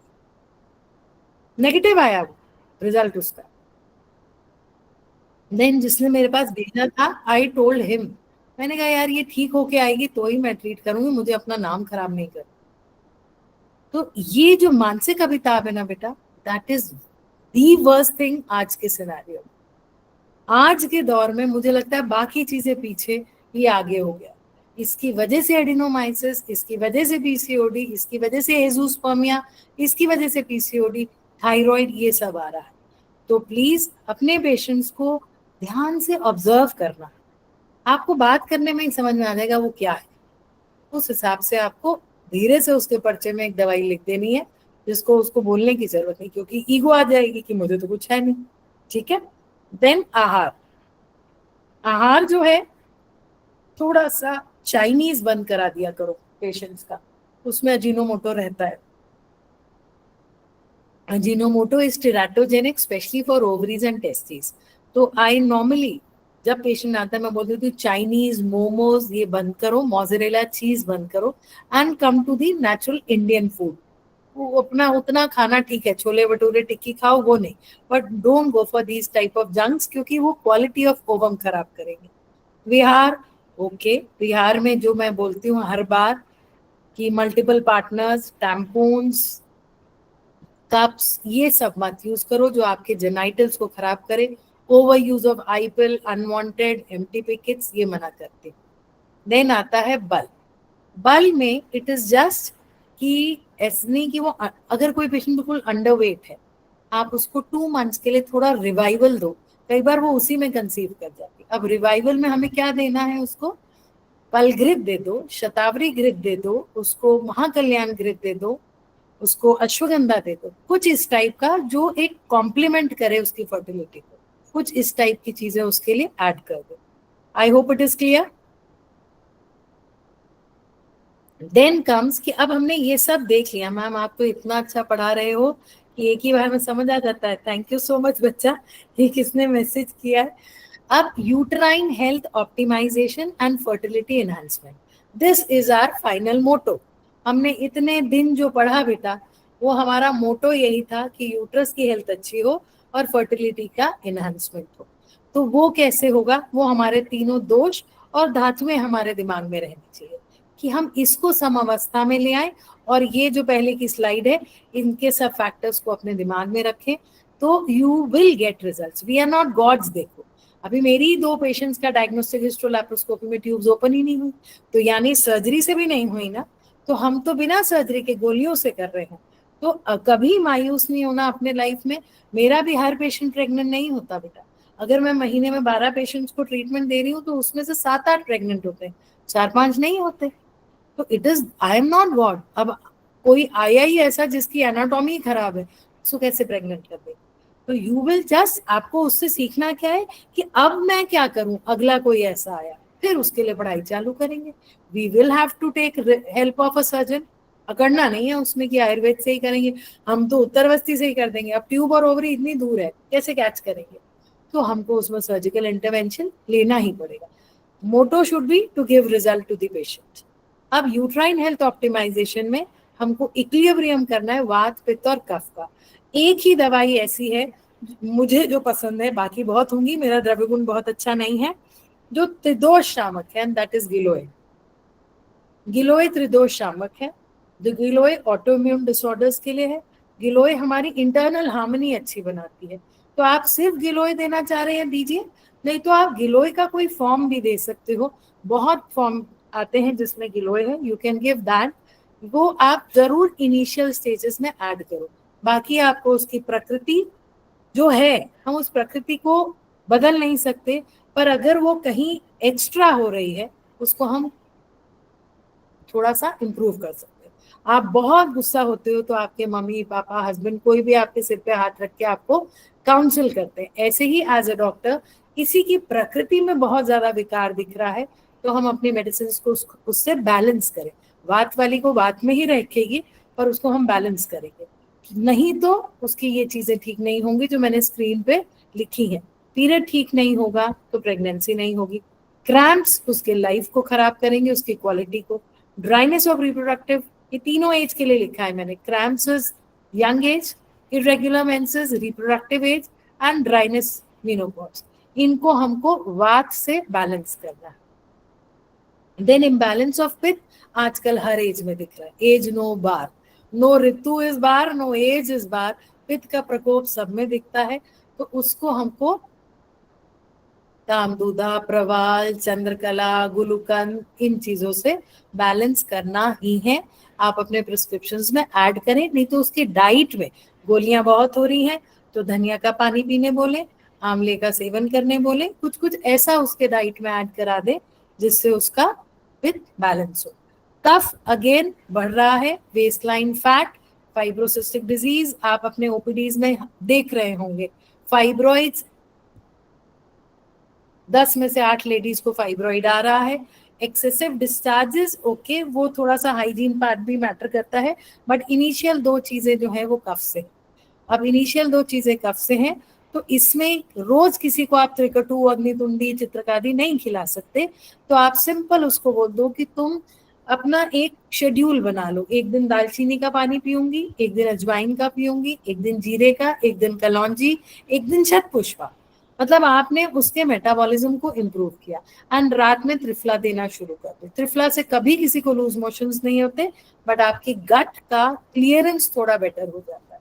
तो this is how it is not only infertility बेटा, हमको किसी की होम्योस्टैसिस मेंटेन करनी है तो हम इस टाइप की चीजें उनके रूटीन में ऐड कर दें। And you are free to message me even after 6 months कि यस मैम, आपने जो कहा था उससे ये बेटर आया है या इससे ये खराब हुआ है, तो अब क्या करें। आई विल रिप्लाई, थोड़ा देर से करती हूँ बेटा, बट आई रिप्लाई, क्योंकि बिल्कुल कॉलेज क्लिनिक, घर क्लिनिक, यही होता रहता है। आई रिप्लाई बट थोड़ा रुक के। तो ये चीजें वात, पित्त और कफ को कैसे बैलेंस करना है वो देखना है।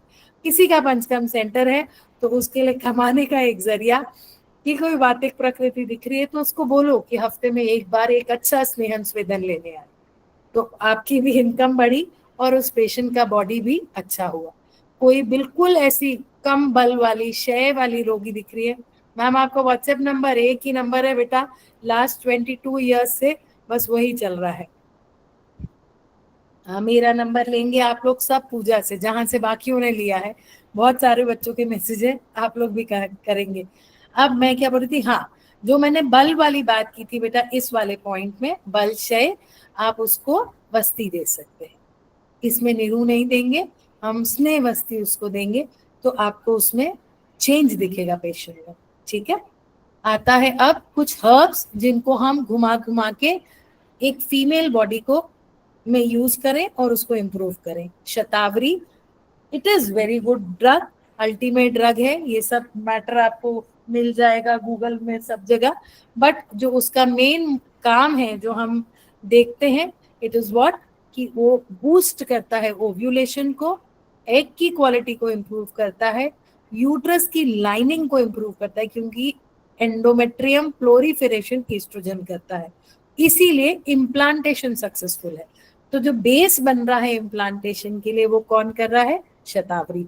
लेकिन एडिनोमाइसिस, एंडोमेट्रियोसिस, एंडोमेट्रियल हाइपरप्लाजिया के पेशेंट में इसको मत देना, क्योंकि हमको बूस्ट नहीं करना है, वहां पे लेखन करना है।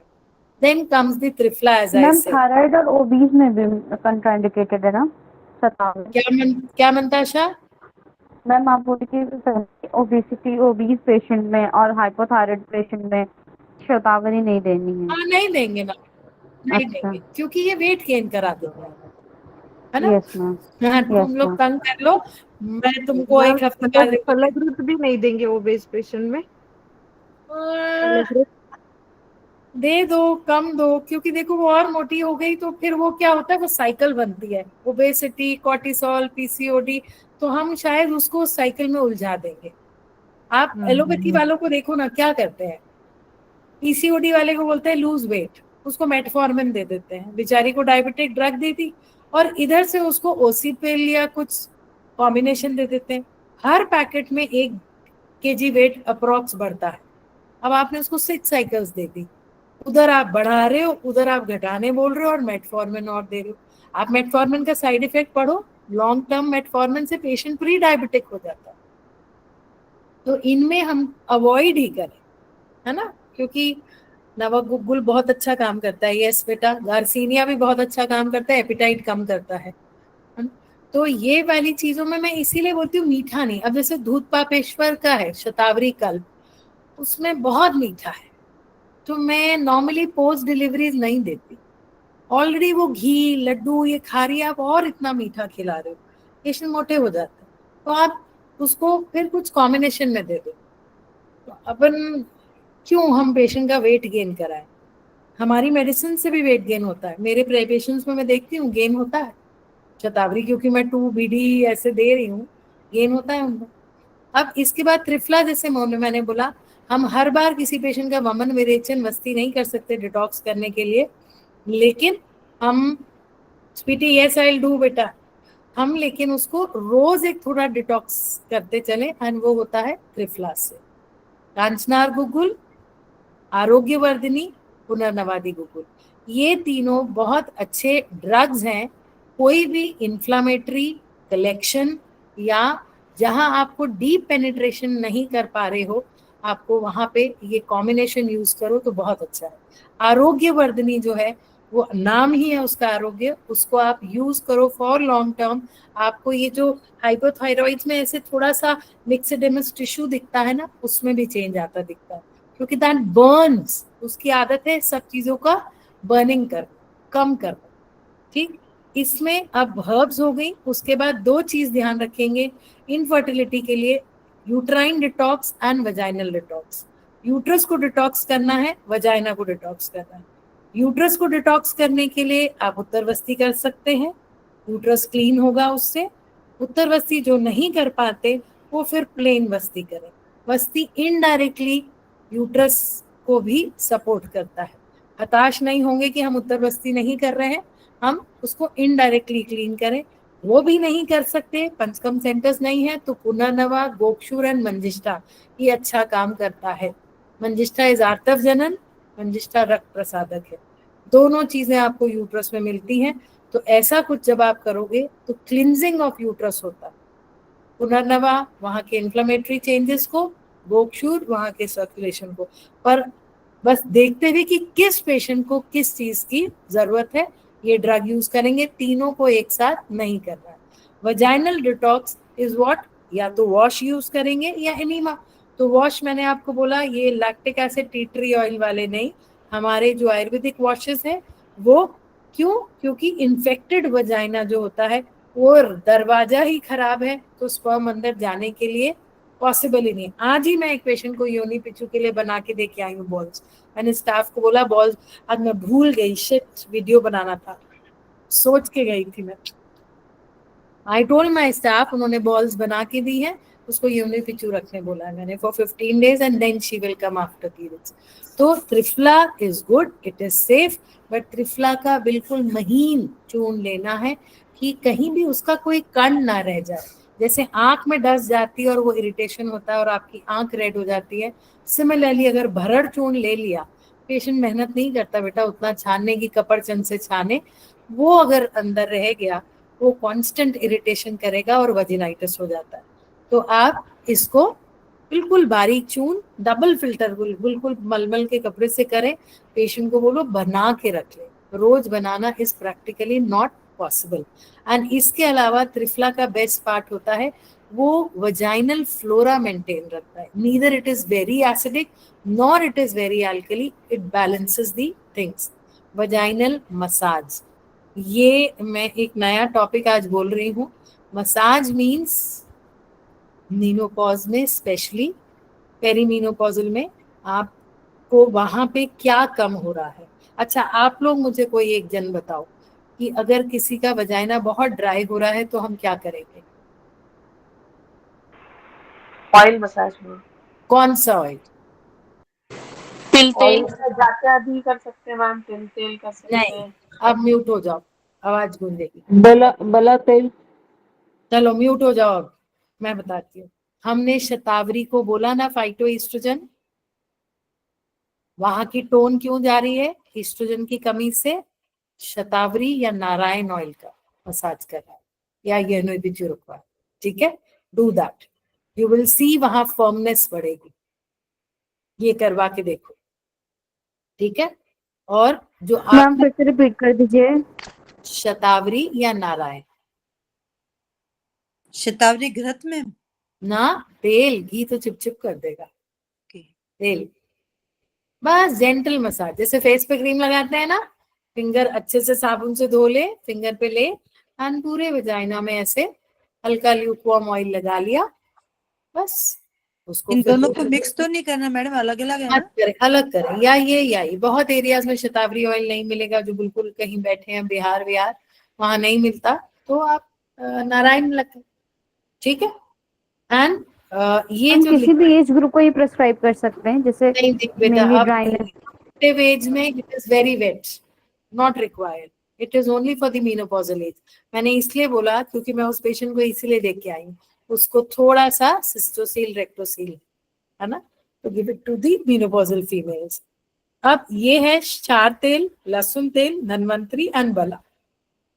ये सब क्यों करना है? क्षार तेल आपको पता है एडिनोमाइसिस या कहीं कोई ब्लॉकेज है, लहसुन तेल आर्तव जनन है, ओव्यूलेशन अच्छा करता है।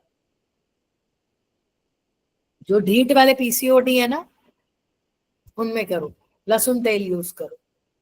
धन्वंतरम फर्टिलिटी को इंप्रूव करता है, वहां के मस्कुलेचर को स्ट्रेंथन करता है, बला मस्कुलेचर को स्ट्रेंथन करता है।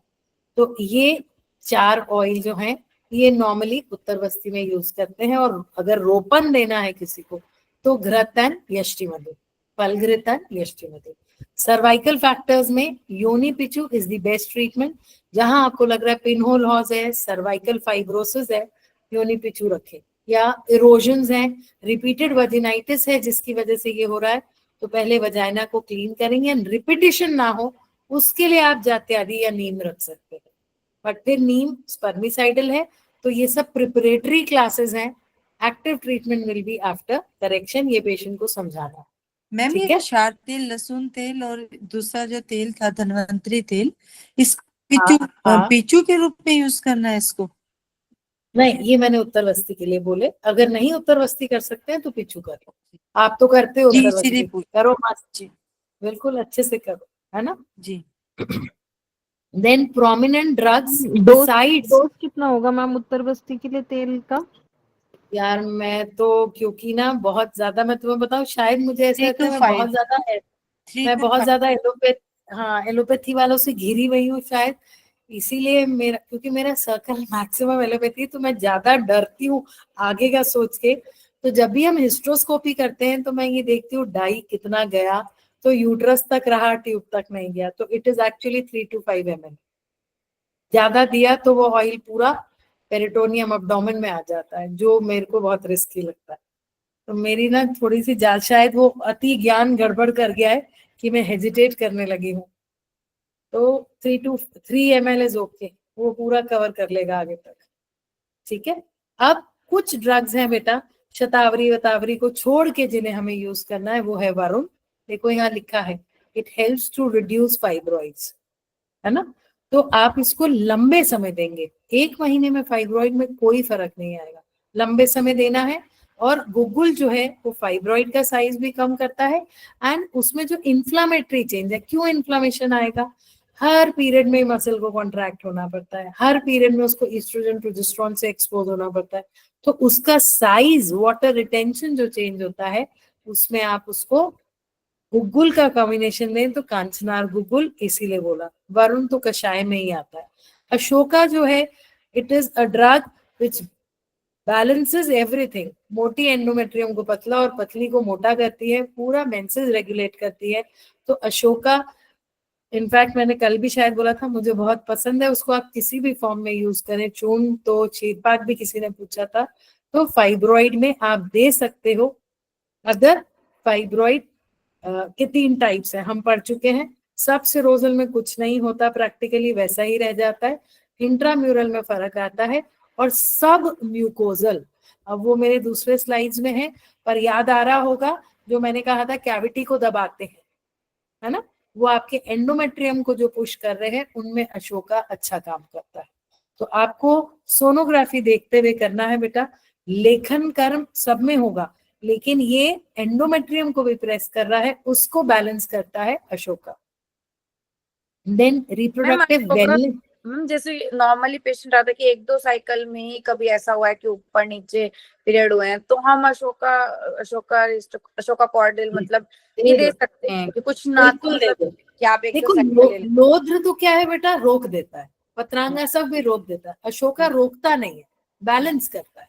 हाँ, वो हार्मोन बैलेंस करता है। हाँ, तो अशोका दे दो। अब यूट्राइन हेल्थ ओवरऑल अपनी, आप लोग भी लेडीज हैं, मैं भी लेडी हूँ, हम अपने एज को देखते हुए कैसे मेंटेन करें। Shatavari for young girls, not for us. Lodhra menopausal वाली, जिनको ब्लीडिंग हैवी होना नहीं शुरू हुई है पर हो सकती है, तो वो लोध्र ले सकते हैं। Ashoka for all. त्रिफला लेना शुरू करिए। गुडुची, जिनको लग रहा है कि ऑटो इम्यून RA पॉजिटिव है, थायराइड है, और अब हमारी मैरिज होनी है या बच्चे होने हैं, तो वो बीच बीच में ले सकते हैं। एक पेटेंट ड्रग्स की लिस्ट भी शेयर कर दो प्लीज। अच्छा रमनदीप, चलो एक आध क्लास में अभी बची है, मैं पेटेंट ड्रग्स मेरी स्टाफ को बोलती हूँ एक पेपर पे लिख देंगे, मैं उसको फिर हम मतलब जैसे ट्राई टू कंसीव या कंसीव जो नहीं हुआ या किसी को भी मतलब अबाउट दे सकते हैं ना। बिल्कुल बिल्कुल। पुनर्नवा, मैंने वही बोला कि अगर बल्कि यूट्रस है और लाइनिंग उसकी एंडोमेट्राइटिस है, कुछ इस टाइप का है, तो पुनर्नवा। लता करंज PCOD, कल्याणग्रत बल्य है प्रेगनेंसी के लिए, लक्ष्मणारिष्ट फर्टिलिटी के लिए अच्छा है। एट द सेम लता करंज किस कंपनी का मिलेगा मैम, मुझे नहीं मिल पाया। ये सुमन मैडम से पूछो, मैडम ये महाराष्ट्र से आती है, शायद अगस्ती और रुद्र है क्या, कौन है महाराष्ट्र का वो बताएगा। मैम चैतन्य फार्मेसी का आता है, घनवटी, सभी कंपनी, सभी ये सिंगल ड्रग का। चलो ठीक है, सुन लिया जी मैम। चैतन्य फार्मेसी। लक्ष्मणारेश जो है ना, वो यूट्राइन के लिए भी बहुत अच्छा है, एंड मीनोरेजिया में भी अच्छा है। फल कल्याण घृत, अगेन वही, फल कल्याण दोनों ही आ गए उसमें। This is for infertility both for male and female. मानस मित्रम, मानसिक दोष। पूर्ण चंद्रोदय रस, ये मुझे बताना था, ये हर बार छूट रहा था मुझसे, वो जब कोई पेशेंट आता है तो याद आता है कि ये नहीं बताया। पूर्ण चंद्रोदय रस जिसमें हाइपोप्लास्टिक कुछ है, मुझसे कभी किसी ने पूछा भी था क्लास में, पूर्ण चंद्रोदय रस दीजिए, वो ग्रोथ अच्छी करता है ना। ओवरीज अंडर डेवलप्ड है, टेस्टिस थोड़ी छोटी है, जहां आपको लग रहा है कुछ छोटा है, एज के हिसाब से अच्छा नहीं है, पूर्ण चंद्रोदय रस ऐड कर दीजिए, ठीक है मैम। लक्ष्मण रस, लक्ष्मणारिष्ट, अरिष्ट मैम, ओके। हाँ लक्ष्मणारिष्ट है ना। अब ये मेरे एक ऐसे, ये दिख नहीं रहा होगा ना मुझसे, ये कलर चेंज नहीं हो रहा था, I am not very good in वो, मेरी ये ग्रीन कलर की स्लाइड थी एक्चुअली, ये दिख रहा है तुम लोगों को, काला काला दिख रहा है ना? ये hormone regulation and ovarian function के लिए। हमने बाकी यूट्राइन देखे थे। तो पहला स्टेप दीपन पाचन, दूसरा स्टेप स्नेहपान अगर मैं विरेचन या वमन सोच रही हूँ, तीसरा स्टेप उसके संसर्जन कर्म के बाद आर्दव जनन, एंड लास्ट उस आर्दव को निकालने के लिए, अंतःपुष्प को निकालने के लिए 12th डे से स्टार्ट कर देंगे चित्रकादि। फॉलिकल के साइज को देख लेना, ये मैं जनरलाइज लिख रही हूँ बेटा। अब किसी का 12th डे पे फॉलिकल 15-16 mm है तो आर्तव जनन इसको निकलने के लिए नहीं देंगे, है ना? उसका फॉलिकल कम से कम 18-19 आए तो हम उसको चित्रकादि वटी, कुबेर वटी, इस टाइप की चीजें देंगे। तो 1 स्टेप इज दीपन पाचन, 2nd स्टेप इज स्नेहपान if you are planning for वमन और विरेचन, 3rd इज आर्तव जनन।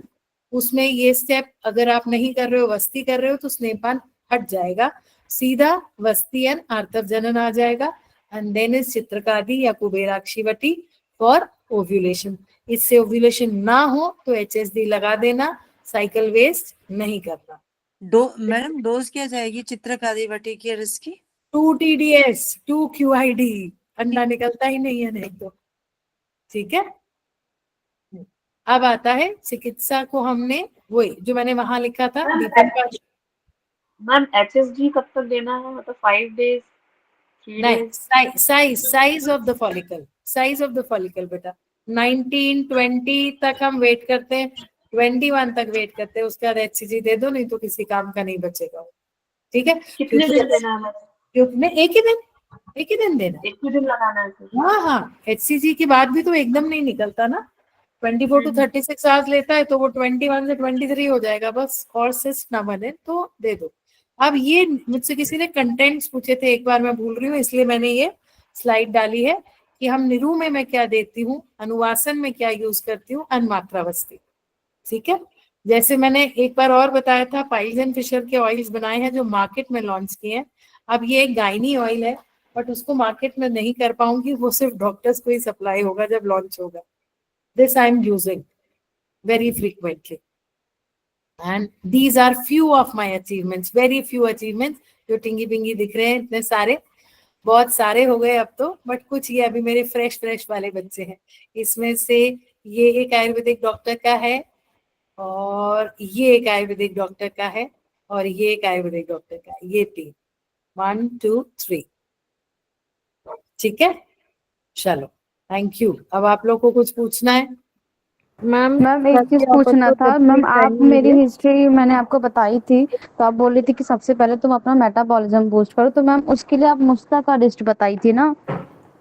मुस्तका रिस्ट, दाढ़ी मस्तक चूर्ण, त्रिकटु, ये सब तो लोग ये तीनों चीजें लेना है? ऐसी है जितनी एक से नहीं होगा। और जिसको बहुत भूख लग रही है, भूख लगती है, ज्यादा खाती हो? यस मैम, भूख ज्यादा लगती है तो और हमेशा garcinia appetite suppressant, garcinia Cambodia appetite suppressant है, लो वो आता है पेटेंट मेडिसिन में, किसका है वो? गार्सिनिया का, एसजी फाइटो का आता है गार्सिनिया, और अभी किसका है? एमल का आया है गार्सिनिया का, दोनों ये लो, तुम्हारी एपिटाइट दब जाएगी उससे। मैम तो मुस्तका रिस्ट, दाढ़ी चूर्ण, त्रिकटु और गार्सिनिया एमएल का। मैम मुस्तका रिस्ट वैद्यनाथ की मिल रही है, वैद्यनाथ की ले लेना, वैद्यनाथ की मुस्तका रिस्ट ले लो, ठीक है। और तो मैम कल अगर थोड़ा टाइम मिला मैम, थोड़ी वो पंचकर्म का अपना वमन और विरेचन का दीपन पाचन से लेके संसर्जन क्रम तक आप अपने तरीके से कैसे कैसे और क्या एडवाइस करते हैं, थोड़ा सा इन शॉर्ट बता दीजिए, थोड़ा और कॉन्फिडेंस आ जाएगा हमें। मैंने इतना सारा बताया नहीं, कौन आया उससे? मतलब जैसे हम जलपान वगैरह शुरू करते हैं, उसके बाद डाइट का और संसर्जन क्रम का मैम। ठीक है, कल बता। हेलो मैम, जैसे कि रिप्रोडक्टिव जो अपने है ओवरीज वगैरह, तो हम बोलते हैं कि वहां पे स्थान पर अपान वायु ज्यादा से ज्यादा फंक्शन होता है, तो जो मेडिसिन देने हैं वो आपान काल में देने हैं या उदान व्यान काल में, या ऐसे कुछ फर्क नहीं पड़ता? फर्क पड़ता है, पर उतना हम सोच नहीं सकते। कोई लेडी बैंक में है तो कहाँ उसका काल, कोई क्लास आ रही है तो कहाँ काल ना। फर्क Okay, बिल्कुल ma'am. पड़ेगा अगर हम किसी को बोलेंगे तो शायद बेटर रिजल्ट मिले, पर ऐसा ओपीडी में नहीं सोच पाते बेटा। जब पेशेंट्स आपके सामने होते हैं ना, फाइलें लेके, उतना दिमाग नहीं चलता। और मैम प्रजास्थापन जो महाचरक ने बताया है उसका जो रोल है प्रजास्थापन का, तो वो कब यूज करना है और कैसे यूज करना है, प्रजास्थापन जब हम इनफर्टिलिटी के लिए दे रहे हैं, ओव्यूलेशन के बाद प्रजास्थापन, है और ना? क्षीरपाक करके देना है, ऐसे ही देना है? अगर आपको फॉर्म मिल, आप जो भी यूज कर रहे हैं हर्ब, अगर उसकी आपको पेटेंट मिल रही है तो दें, नहीं तो शीरपाक दें। ओके है मैम, ना? Thank you.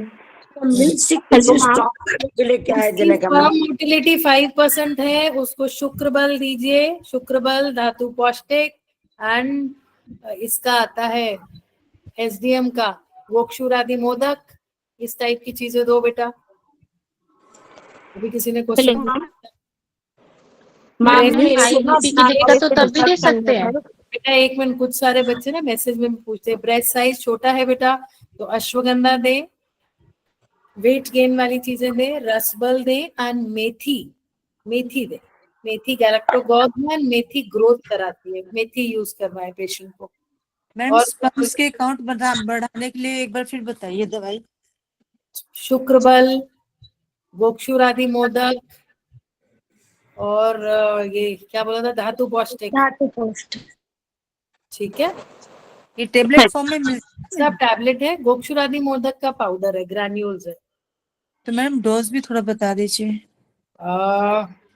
धातु पौष्टिक 2 BD, शुक्र बल 2 BD, एंड गोक्षुरादि मोदक 1 चम्मच। मैम बीपी हाई की रहता हो तो कोई दिक्कत तो नहीं है इन मेडिसिन से? बीपी हाई रहता हो तो गोक्षुरादि मोदक से तो कोई दिक्कत नहीं है, धातु पौष्टिक से भी नहीं, शुक्र बल से हो सकती है, वो मत देना। तो मैडम ये सब इकट्ठे देनी है या सब्स्टिट्यूट है एक दूसरे के? ये नहीं नहीं, इकट्ठे देनी है, अगर किसी का 5 मिलियन है तो देनी पड़ेगी।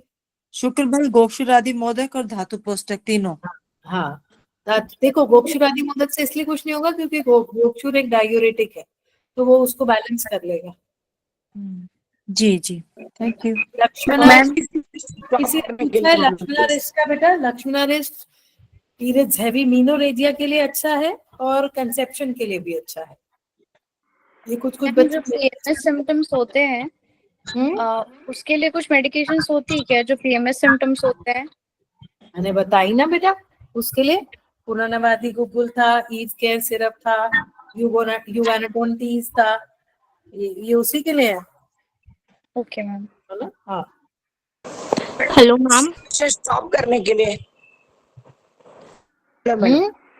मिल्क सिक्रेशन स्टॉप करने के लिए, बच्चे का डेथ होने के बाद वो मिल्क सिक्रेशन स्टॉप करने के लिए मैडम इतना ज्यादा जो सिक्रेटरी एक्टिविटी होती है ना फुल टर्म लेडी की, वो हमारे आयुर्वेदिक रस पाचक से नहीं हो पाती।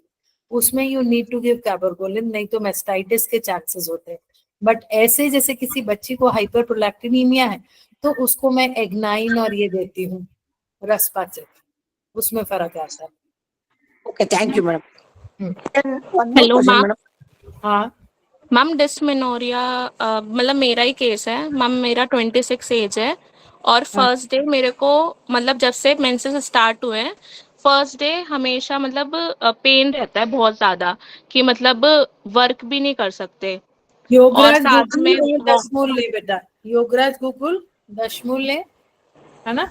ये और मैम पूरा साथ में नौजिया, वॉमिटिंग और कभी कभी मतलब डायरिया भी हो जाता है। पूजा तुम मुझको ना व्हाट्सएप पे मैसेज करो, मैं तुमको पूरा डोज और शेड्यूल लिख के देती हूँ। ठीक है मैम, थैंक यू मैम। हाँ ma'am pregnancy induced hypertension dose क्या बताएंगे क्या मंताशा? मैम? ये डोज बताएंगे मेटाबॉलिज्म बूस्ट करने के लिए मैम? क्या कुछ कर सकते हैं? कोई एक चीज सोनाली या मंताशा, कोई एक बोलो। मैम गार्सिनिया कैम्बोजा जो आप बताई थी, इसको कैसे लेना, कितने महीने तक के लेना? Before meals for 3 months both the times. Before meal ma'am OD और बीडी? नहीं, बिफोर मील एस बोल रही हूँ, BD. Yes ma'am. Hello ma'am, pregnancy induced hypertension और प्रेगनेंसी इंड्यूस डायबिटीज और थायराइड जो है उसमें हम कुछ दे सकते हैं क्या? थायराइड में कुछ नहीं दे सकते, हाँ। और हाइपरटेंशन में दे सकते हैं। ब्राह्मी बहुत अच्छा काम करता है, तगर अच्छा काम करता है। और इसमें क्या पूछा तीसरा, डायबिटीज में बिल्कुल दे सकते हो। मेशृंगी दो, त्वक दो, मेथी दो, निशामल की दो, मैं तो देती हूँ। मेथी दे सकते मैम, जो उष्ण द्रव्य है हम वो दे सकते हैं। क्यों, तुम सांबर में मेथी डाल के खाती हो प्रेगनेंसी में कि नहीं? हाँ, लेकिन कितने डोज में देना आप, मतलब किस फॉर्म में, चूरन फॉर्म में, काढ़ा टैबलेट फॉर्म में? टैबलेट ये सबकी टैबलेट्स है। मैं चूरन यूज ही नहीं करती, मैं चूरन नहीं खा पाती, इसलिए मैं पेशेंट को भी चूरन नहीं देती। Okay ma'am. Only tablets. और कुछ? मैम हाइपरटेंशन में क्या बताया था, ब्राह्मी और तगर। इसमें आप पुनर्नवा दो। यस, इसमें गोक्षु दो। मैं याद करी थी मैं और क्या देती हूँ। They are safe in pregnancy, punarnava and गोक्षु। ठीक है। Ma'am for postponing, ma'am, for postponing of the periods, what can we give, ma'am? Postpone में बच्चे, there is nothing very sure like hormones, है ना, but still I tell my patients कि आप कुशियानुग ले लो थोड़ा लोडिंग डोज में 2 TTS, तो थोड़ा डिले हो जाएगा, होता है, but I can not guarantee because it doesn't work like hormone. Madam जब फॉलिकल स्टडी कराने लगे हम पेशेंट के, और तो उसमें हम पुष्प धनवा रस शुरू करें क्या? बिल्कुल कराइए, करिए 2BD करिए स्टार्ट। 5th डे से, सेकंड डे से 2BD, और till you see the follicle growing up to 90। Okay, है ना जी। मैम एक पूछना था, जैसे मॉडर्न में इंड्यूस्ड हाइपरटेंशन और डायबिटीज में जो आपने मेडिसिन बताई हैं, अगर किसी पेशेंट में वो आफ्टर डिलीवरी भी परसिस्ट करता है हाइपरटेंशन और आफ्टर डायबिटीज, तो डिलीवरी सेम तो नेहा, आफ्टर डिलीवरी तो नेहा ढेर दवाइयां हैं यार। ये प्रेगनेंसी में ही तो हाथ बंद जाते हैं, आफ्टर हाँ जी, डिलीवरी तो बहुत दवाइयां हैं बीपी की। मैम जैसे होता है ना कि लैक्टेशन में भी वो सेफ रहेगी, आगे बेबी को भी इफेक्ट ना करे, तो अपनी ये सेम। आयुर्वेदिक की कोई दवाई बेटा लैक्टेशन में सेफ नहीं है, ऐसा नहीं है, दे आर सेफ, पर प्रेगनेंसी में वो डॉक्यूमेंटेड नहीं है। मुझे तो अंदर से फीलिंग है कि अर्जुन भी सेफ है, पर वो डॉक्यूमेंटेड नहीं है, इसलिए हम डरते हैं देने में, है ना। तो मैम डायबिटीज में फुडमार भी दे सकते हैं ना? तो मैम ये कितनी डोज में दे सकते हैं? पता यार, हाँ क्या तुम बिलीव करोगे, मेरी मदर, मेरा ब्रदर, मेरी सिस्टर के हस्बैंड सब एंटी हाइपरटेंसिव और डायबिटिक्स ओनली आयुर्वेद पे है since years, and they are touchwood okay. सकते हैं पेशेंट को। मैम एनीमिया में क्या दे सकते हैं प्रेग्नेंट लेडी के लिए? एनीमिया में हर्बोवायरन, अब्रेलॉ, आयोजन सिरप, एमिरॉन सिरप, और क्या आता है एक, मैं जो लिखती हूँ भूल गई। मैम हिमाटोन भी सेफ है क्या? हाँ, एचबी विस्टा कैप्सूल है उनका भी अच्छा है। मैंने यूज नहीं किया बेटा, इसलिए कह नहीं सकती। क्या हिमोल फोर्ट, ये सब अच्छे हैं, यूज करो। हिमाटोन अपने पास तो हम बहुत अच्छे आयरन कैल्शियम है। एमिरोन का भी अच्छा रिजल्ट है। हाँ, बिंदास दो। मैम लो आसव या पुनर्नवा मंडूर दे सकते हैं क्या? नहीं, मैं आशा वरिष्ठ प्रेगनेंसी में नहीं देती बेटा, बिल्कुल भी। Okay, I don't. और पुनर्नवा मंडूर मैम? दे दो, पर मैं नहीं देती, क्योंकि वो मंडूर कितना प्योर है मुझे नहीं पता। Jamuna pharmacy, I should not name, घर घर में बन रहा है आजकल, कितनी purity I don't know. Gastric irritation ना कर दे, इसलिए मैं ऑथेंटिक पेटेंट कंपनीज का। कैल्शियम में सपना हम अस्थि पोषक दे सकते हैं, हर्बो कैल्शियम दे सकते हैं, ऑस्टियोकैप प्लस दे सकते हैं बेटा, और क्या है, मैक्स कैल सी दे सकते हैं, और ऑस्टियोन डी, ये सब प्रेगनेंसी में सेफ है। स्निग्ध विरेचन, स्निग्ध विरेचन किसको देना है बेटा कॉन्स्टिपेशन में? स्निग्ध विरेचन से त्रिफलाग्रित से अच्छा क्या है, दे दो, है ना। और मैम आयुर्वेद से क्रिएट रेज होता है ऐसा बोलते हैं, ये मिथ है कि फैक्ट है? क्या रेज होता है? Creatinine. Creatinine, yes, it is not myth, it is fact. If the company which is making the medicine is not good, so metal preparation should not be given. अगर मैं अपनी practice में रोज 100 गोलियां लिखती हूँ, तो उसमें से मुश्किल से 5 या 7 मेटल वाली होती है बेटा। आई डोंट गिव, मैं देख के ही परचेज करती हूँ। आई अवॉइड मेटल्स, किसी की लाइफ के साथ थ्रेट नहीं करता। देखो हमें नहीं पता कौन कितना प्योर बना रहा है, आज के दौर में आपको प्योरिटी बहुत कम कंपनीज में है, I don't make. Ma'am iron में आप क्या देते हो? इसमें आयरन में एक बार रिपीट कर दीजिए। हर्बो आयरन, अब्रलॉ, हिमोल फोर्ट, एमिरॉन, आयोजिन। सिरप्स प्रिफर करो, सिरप्स में मेटल्स नहीं होते। हेलो मैम, एक्चुअली मेरा बेटा जो है वो 2 साल का है, लेकिन वो कंटिन्यू मतलब शतावरी कल्प है वो मिल्क के साथ लेता है, नहीं तो नहीं लेता। वो शतावरी कल्प दे सकते हैं क्या उसको, 2 साल के बच्चे को? लड़का है बेटा, रिस्क मत ले। हाँ लेक्टिन और ये सब बिल्कुल नहीं, डोंट टेक रिस्क। एक्चुअली उसको एक बार आदत लगी तो उसको वो अभी उसके सिला मिल्क ही नहीं पीता।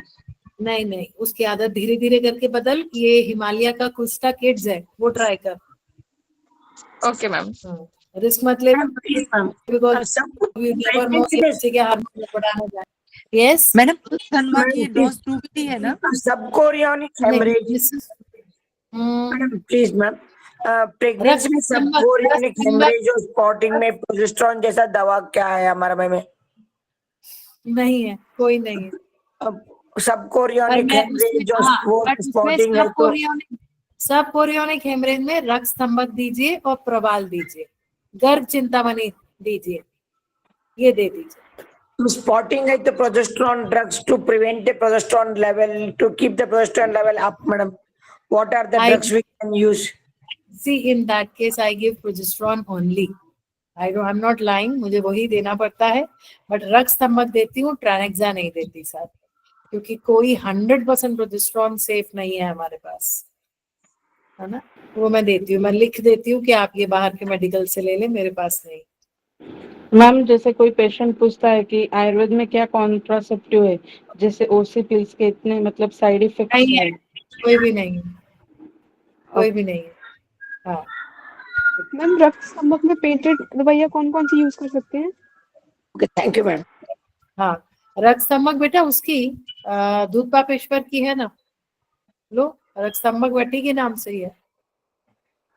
मैम इसका डोज क्या है रक्त स्तंभक? डिपेंडिंग अपॉन दी, कल क्लास रहेगी वैभव। रीजन ये कि मेरा कॉलेज में 23rd से वर्कशॉप है, तो मुझे कैसे भी एनी हाउ फिनिश करना है। वर्कशॉप तो मीन सुबह 9 से रात के 9, तो करना ही पड़ेगा मुझे। क्या कह रहे थे हम? रक्त स्तंभक का डोज बेटा depending upon the severity. Heavy bleeding है तो 2 TDS देंगे, है ना, तो वो पेशेंट की डोज को देख, प्रॉब्लम को देखते हैं। ठीक है, प्रेगनेंसी के और मेडिसिन कुछ जैसे कफ कोल्ड है, मैं ये, हाँ शिल्पी, ये मुझे अभी एक बच्चे ने मैसेज में भी लिखा है, वो मैं ऐसा सोच रही हूँ, मैं अपने स्टाफ को बोलती हूँ एक पेपर में लिख देगा और मैं उसको अपनी स्लाइड में ऐड कर दूंगी कल, तो आप लोगों के पास रिटन आ जाएगा। ठीक है, चलो। ब्लीडिंग रक्त स्तंभक जो आपने बताया कब तक लेना है, कितना टाइम तक? At least 7 days। जब ब्लीडिंग अगर स्टॉप हो जाए तब भी देना है patient? Yes, because it should not reverse back. ठीक है, चलो मैम अगर ब्रेस्ट में अगर ऐसे कैल्सिफिकेशन शो हो, कल भी मिल रहे हैं, परसों भी मिल रहे हैं, कुछ क्वेश्चंस रखो कल परसों के लिए। Good night ma'am. चलो good night. Good night ma'am. Good night. Thank you ma'am, good night ma'am. Thank you ma'am, thank you.